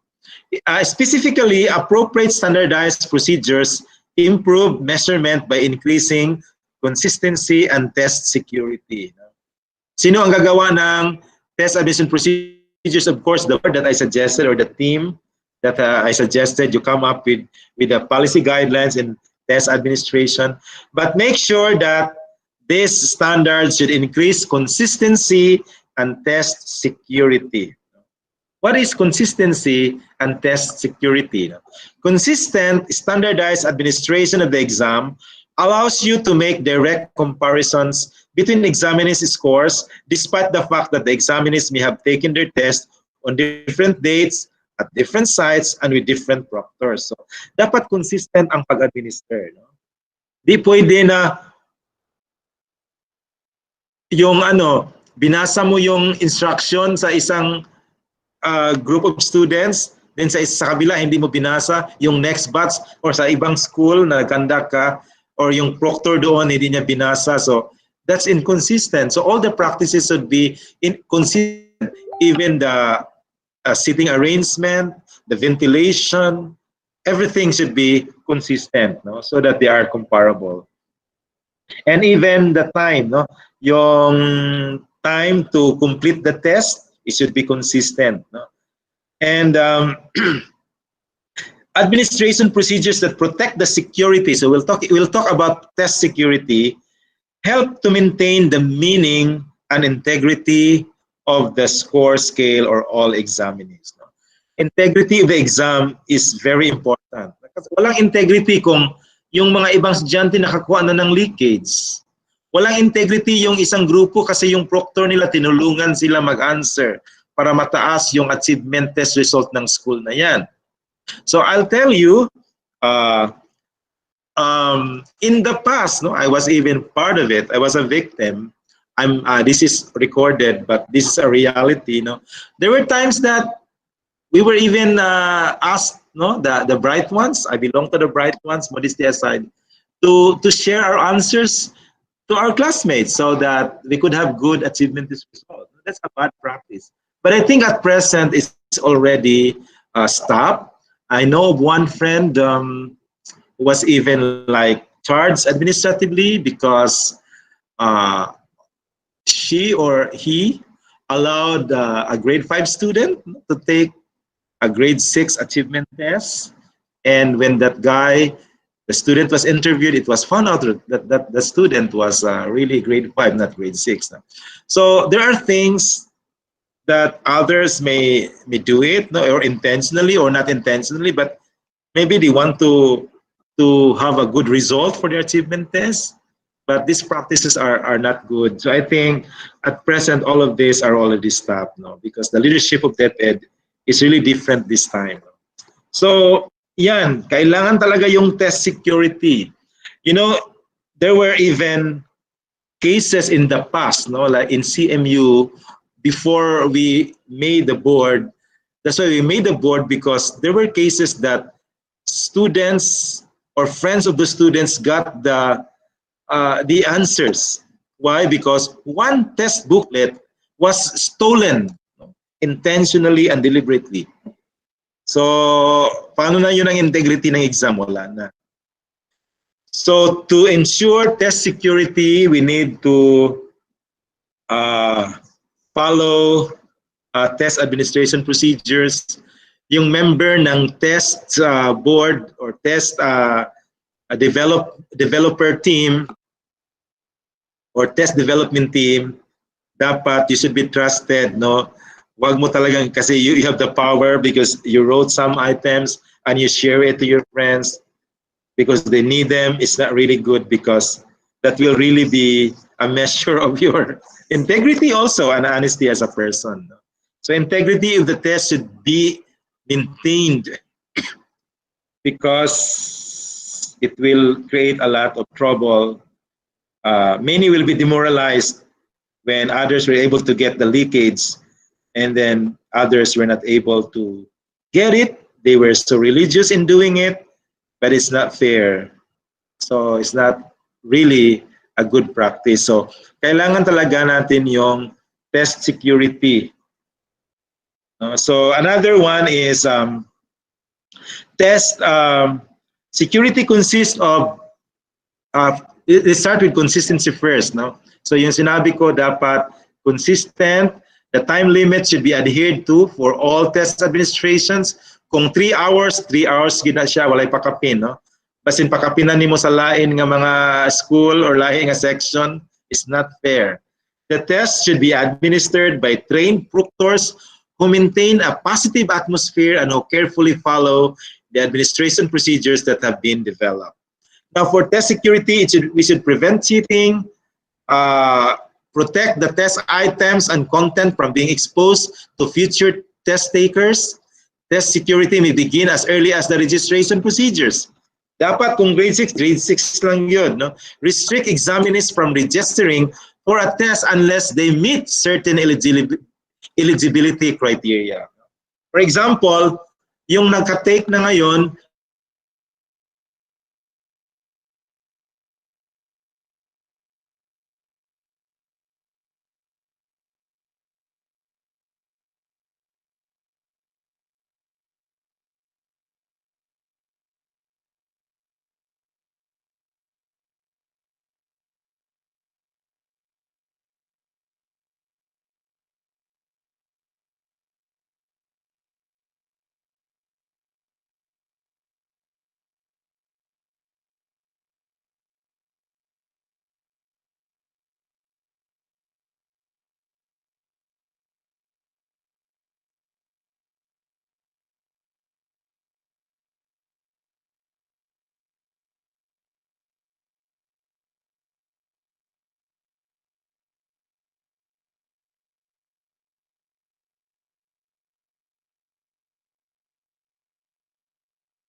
hello?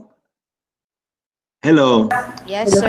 Yes, sir. Hello, sir. Sorry kasi nag-brown Yes, out. sir. Nakakami dire, sir. Ay, sorry, na-brown out Hi, ko. sir. So, Wi-Fi, Okay ra. na-stop ang Wi-Fi. So what I did, I used my data. So anyway, we're still here. So aman tataman Hi, ganiha. sir. Number 9, sir, at test security. Test security, okay. Test security. Okay, sige. Number 9. Yun ang problem talaga sa technology din. Kasi kung walang kuryente, wala din. Anyway. So let's go to test security. So we have to ensure that cheating is prevented, and we have to protect the test items and content from being exposed to future test takers. Test administration procedures related to test security may begin as early as the registration procedures. Even pag-register sa students, you have to make sure that they are qualified, they are of the appropriate grade level or year level, and many exam programs restrict examinees from registering for a test unless they meet certain eligibility criteria. For example, in our experience, admission test, it might not be true for your achievement test, but you could learn a lesson from this experience that, for example, in CMU, if you take an exam in that particular semester and then you failed, then you will retake again maybe after 1 week or after 1 month. No, you cannot. You need to wait for another year because that's our policy. No? So there should be some requirements for registration. Make sure that they have the valid ID. Why? Kung walang valid ID, baka impostor yun. Like ang Facebook ngayon, like in my account, somebody used my account. So maraming mga copycat, marami ngayong mga clone attackers. So we have to be very careful that these examinees should be the real one, not the fake one. So maraming dapat i-ensure natin yung mga IDs, mga registration. Okay? Then when the examinees arrive at the test site, additional provisions for test security include verifying its examinee's identification and restricting materials such as photographic or communication devices. Dapat walang cellphone, or kung a calculator is not required, wala dapat calculator.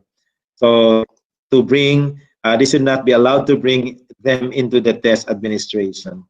So like cellphone, pwede mag-picture sila para pag retake nila, mayroon silang guide or ibigay nila sa kanilang mga kapatid or kaibigan para malaman nila ano yung items, because they can take pictures if cell phones are not checked. No?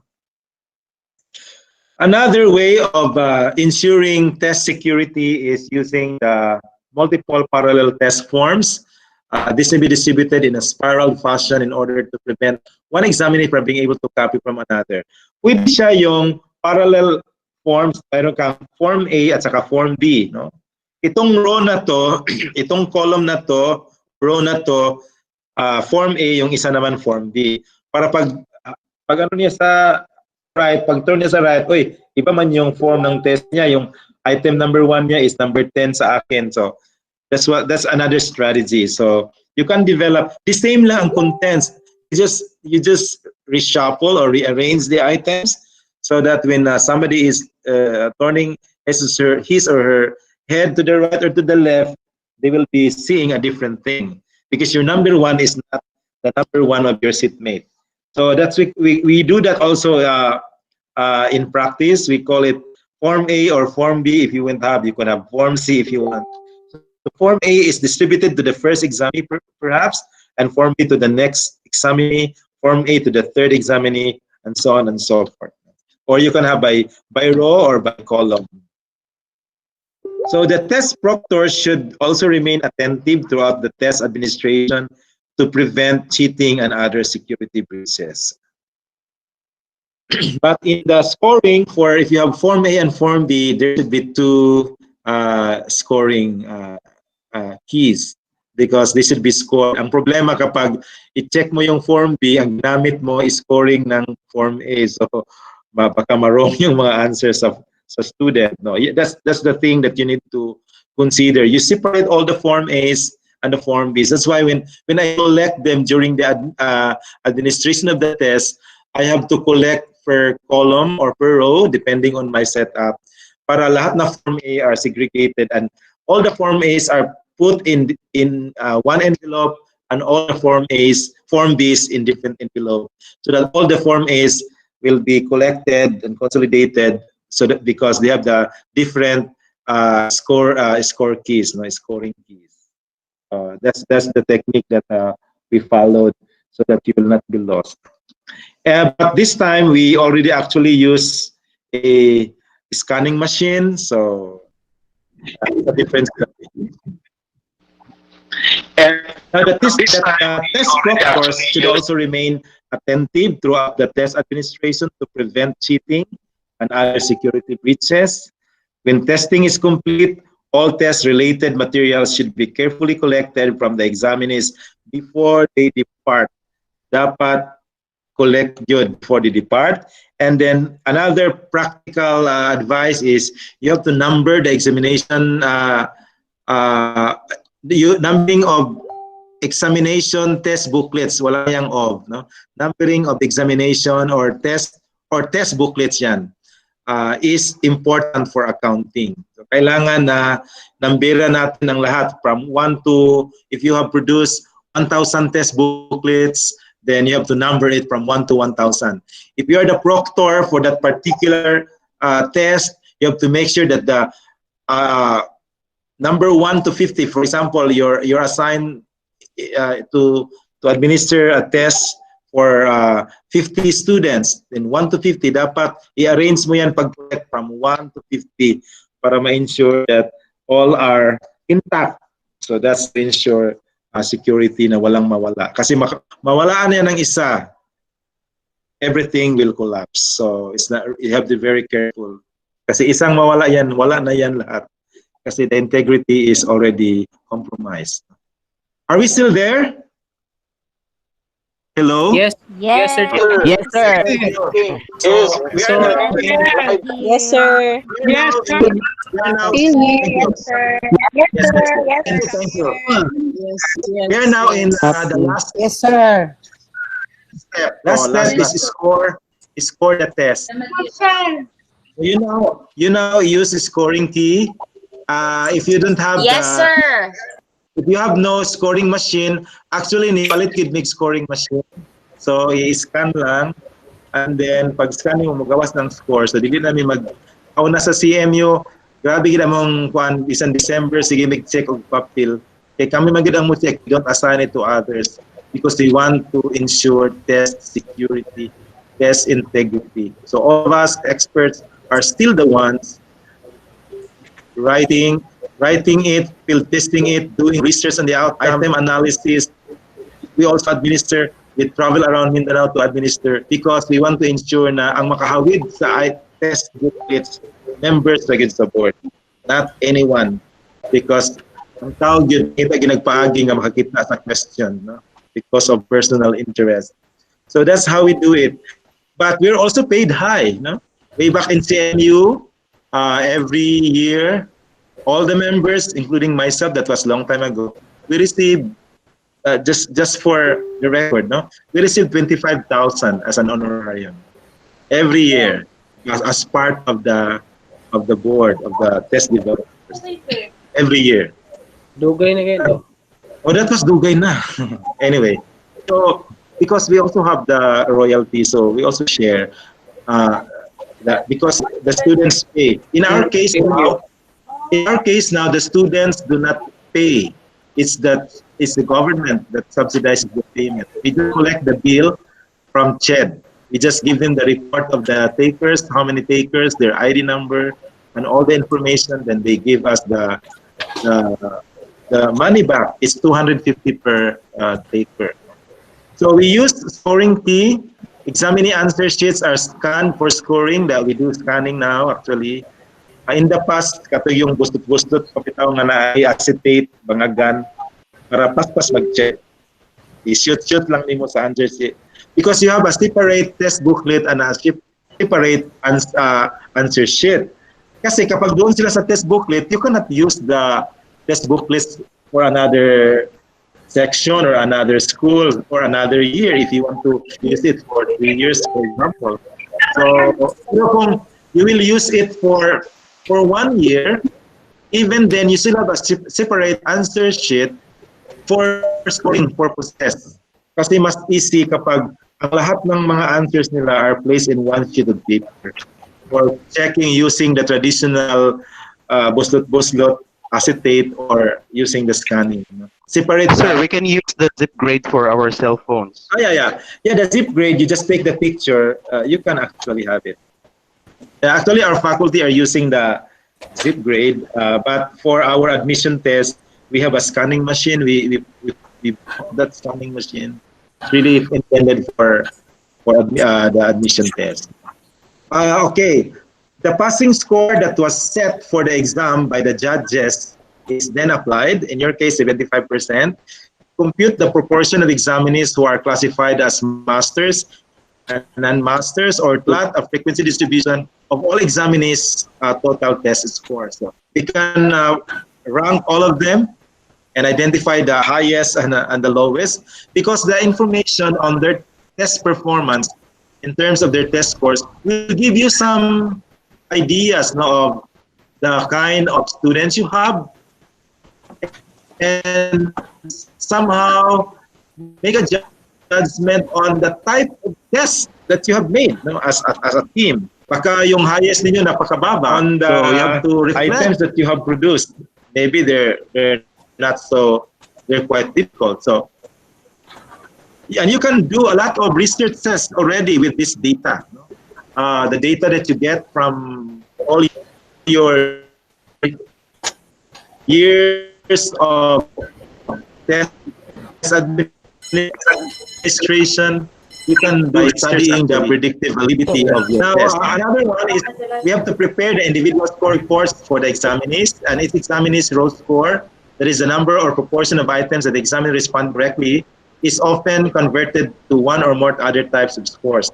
Examinee's score reports could be the pass-fail or decision, or it could be the diagnostic information, or the examinee's actual score, or the percentile rank. Normally, we use the percentile rank.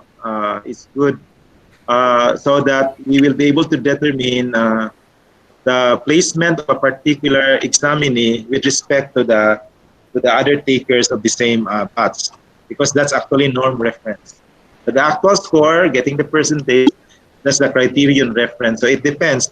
But in your case, since in achievement test, it's of course you get the percentage score. So it's actually criterion reference, because you have to make sure that they have mastered the competencies expected of them, for that particular grade level. So I would like to end by saying an exam is not only a test of your academic knowledge, it is also a test of your calmness, stability, and courage. So good luck to all of you, to our test developers. I hope you have learned something from my talk. But I think for me, the things that I have talked about are only for, they are only for purposes of, test administration or test development. But in terms of writing the actual test, that's another topic, It's actually a different story, Ana, kung hindi tayo naputol, I could share some of the principles of writing multiple choice tests, but we don't have the time. So I think, Doc Nick, I'm done. So thank you very much for listening, but I'm open to questions that I hope could answer also. Yes, Sir Ton, thank you so much. I guess we'll entertain 3 questions, Sir Ton. Yes, we did. Thank you. Okay, so any questions from the group? You may ask now, Sir Dr. Pinaso. Please state your name. Any questions po from the group?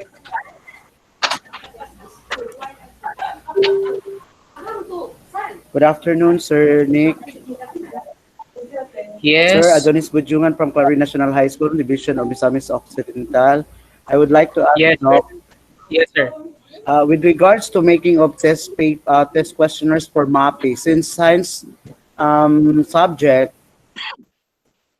according to Dr. Pinaso, we need to have experts also from the different branches of science. What about MAPI? Since MAPI has 4 components, are we going to also formulate expertise for different components for MAPI? By the way, yes, sir, okay. Sige. MAPI is a subject in the, what's that, elementary, right? Elementary ba yung MAPI, no?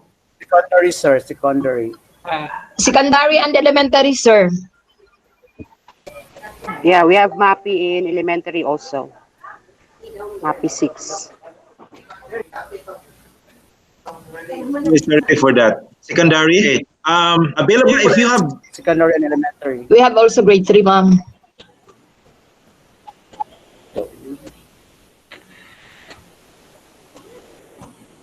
as a matter of advice, if you have experts in those subfields like music, arts, PE, health, whatever, you can tap them because their expertise can contribute to writing a very good item.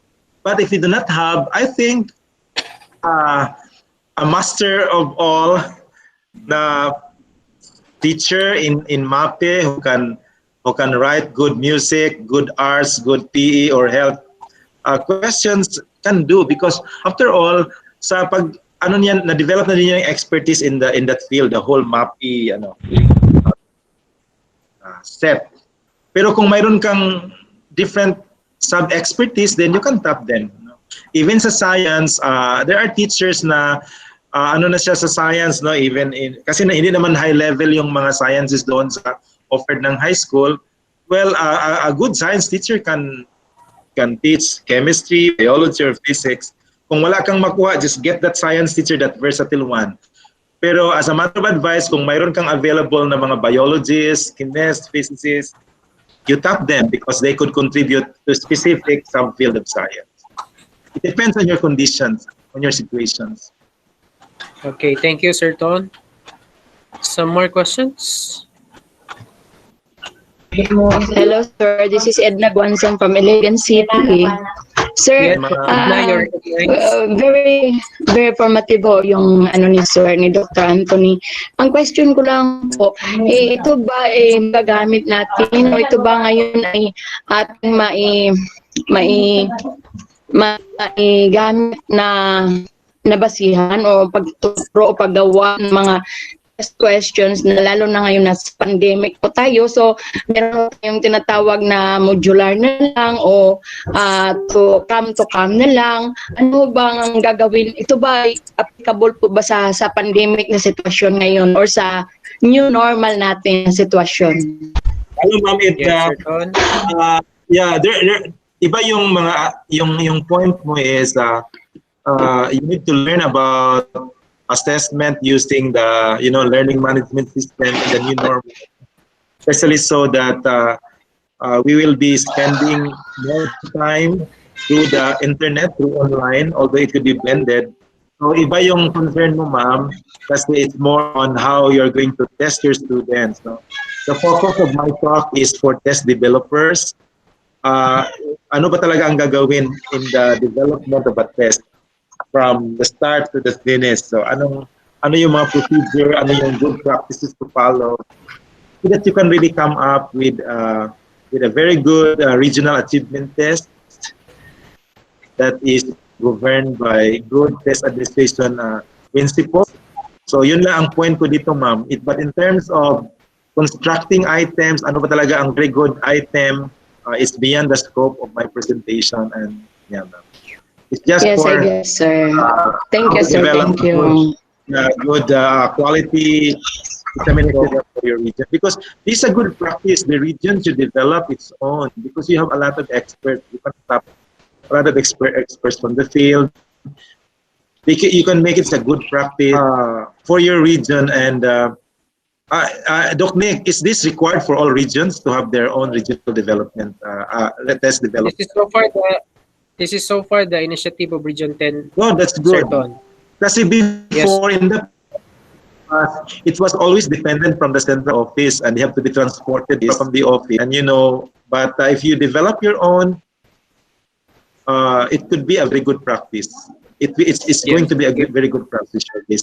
Ang suggestion ko sa inyo is kung gusto niyo na maggawa kayo ng standardized test, all your tests per year or per 3 years, you collect them, and then you establish the reliability. Actually, it's easy to establish the reliability of the test. There is actually an alternative aside from the index of discrimination, yung index of difficulty. Mayroon na isang test na yun ng reliability using conduct alpha. This is much easier and faster. Na-cover na lahat yung discrimination at saka difficulty doon. But that's It's beyond the scope of my presentation. Thank you so much, sir. Okay, last question, please. Hello, sir. Hello, good afternoon, sir. This is? This is Mrs. Tessie Presbitero. Yes, Ma'am, Tessie. I know you, ma'am. Hello, sir, from Bukidnon, sir. Yes, ma'am. I know you. Yeah, thank you, sir. Okay. May I just ask you, Sir Pinaso, what is the recommended number of examinees that we have to get for the pilot testing? Okay. For the pilot testing, the statistics will be more stable if you have more number of examinees. No? But normally, as a rule of thumb, you can pilot test it to 30 students, the minimum. No? But getting the 30, there is a challenge that some of the items may not pass as far as reliability is concerned. So, baka hindi makapasa yung iba, so you have to check another one. So, what is good is you expand, no? Extend the numbers. Make it like maybe kung mag-exam ka, you conduct it to, hindi naman ito absolute no na advice, but based on experience, maybe three sections. Yan ang ginawa namin sa Iligan. So per but it's actually kapag mag-achievement test ka, it should be per subject. When you field test, it should be per subject, not the whole. Because the reliability will be per subject basis. Okay. So, ma'am, ang rule of thumb is 30. Okay lang yung 30, ma'am, but you need to have so many questions. Kung 30 lang, make sure that you have a lot of questions to prepare. Why, ma'am, is like this.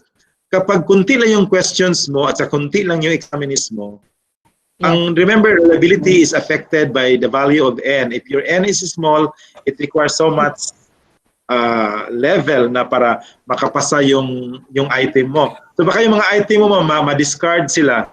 So, and then, kasi ganito kasi, if you need 50 items for math, for example, marami na yun. Example, 50 talaga ang kailangan sa achievement test for math. Dapat magawa ka ng more than 50, like 100 items kasi you do not know kung makapasa yung ibang items. At saka i-test mo pa rin back to the table of specification. Baka yung nakapasa na item, puro apply. Yung dapat maraming items sa different levels o sa different content so that when you field test, kung may mga, for example, you need to have one item under competency 1, under remembering, no? Dapat may one item doon. At saka, supposing lahat na item hindi nakapasa, so gagawa ka uli. I-pre-test mo na naman. Okay. Kung marami kang item, ma'am, for example, basta may isa lang makapasar, enough na yun. For example, 3 nakapasar na remembering under competency number 1. 3 sila. You just select one item na under remembering sa topic number 1. So at least may kang choices. And get the item na mataas yung index, mataas yung reliability coefficient. So kaya, damihan mo yung items mo, yung pool of items mo so that when you field test, maraming makapasa. Because, for example, in math, you need 50 items. Dapat may 50 items ka. So you make so many items, more than 50, like 100, so that when you do the item analysis, may mga 50 talaga na makapasa at least. Okay, sir. Sir, thank you very much, sir. Okay. Thank you, my mentor. Thank you very much.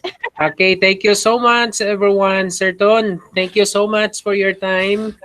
Okay, thank you all for the invitation. Before you go, Sir Ton, allow me to read your virtual certificate. Ganito na daw ngayon, virtual na lahat. I-check na ngayon. So, virtual certificate po for your engagement today. Okay.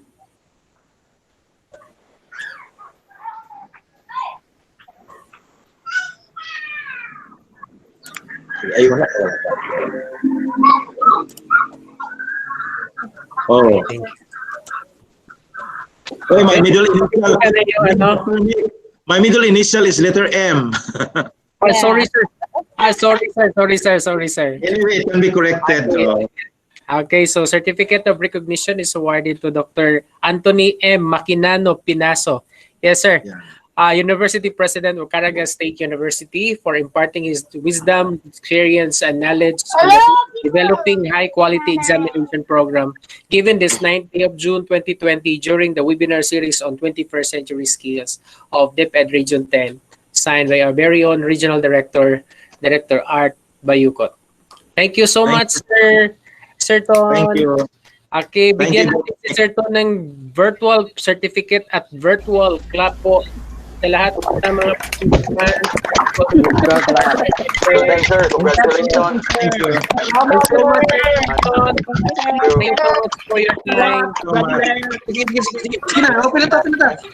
Thank you so much. I love you. Salamat. Thank you. And my regards to your regional director. Yes, yes, sir. Yes, sir. I will. Yes, sir. I love you. Salamat rin naman. Congratulations, sir. Hi, Sir Ton. Hi, sir. Hello. Sir. Thank you. Mamiting na lang you. Thank you, sir. Thank you,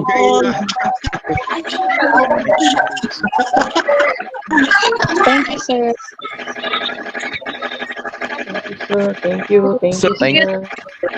Good job. Good job. Thank you, sir. Thank you, sir. Nick. Thank you, sir, Anthony.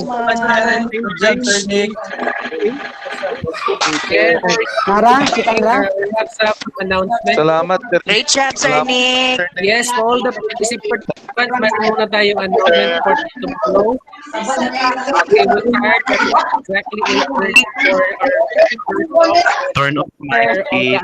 Abbey of Lasal University at 10 o'clock with Dr. Magno of De La Salle University. So in the afternoon session, we'll have Director Benito of Bureau of Education Assessment. Thank you, Sir Nick. Okay, thank you so much for your time. Ingat. God Thank you, bless. sir. Good job, Sir God Nick. bless. See you all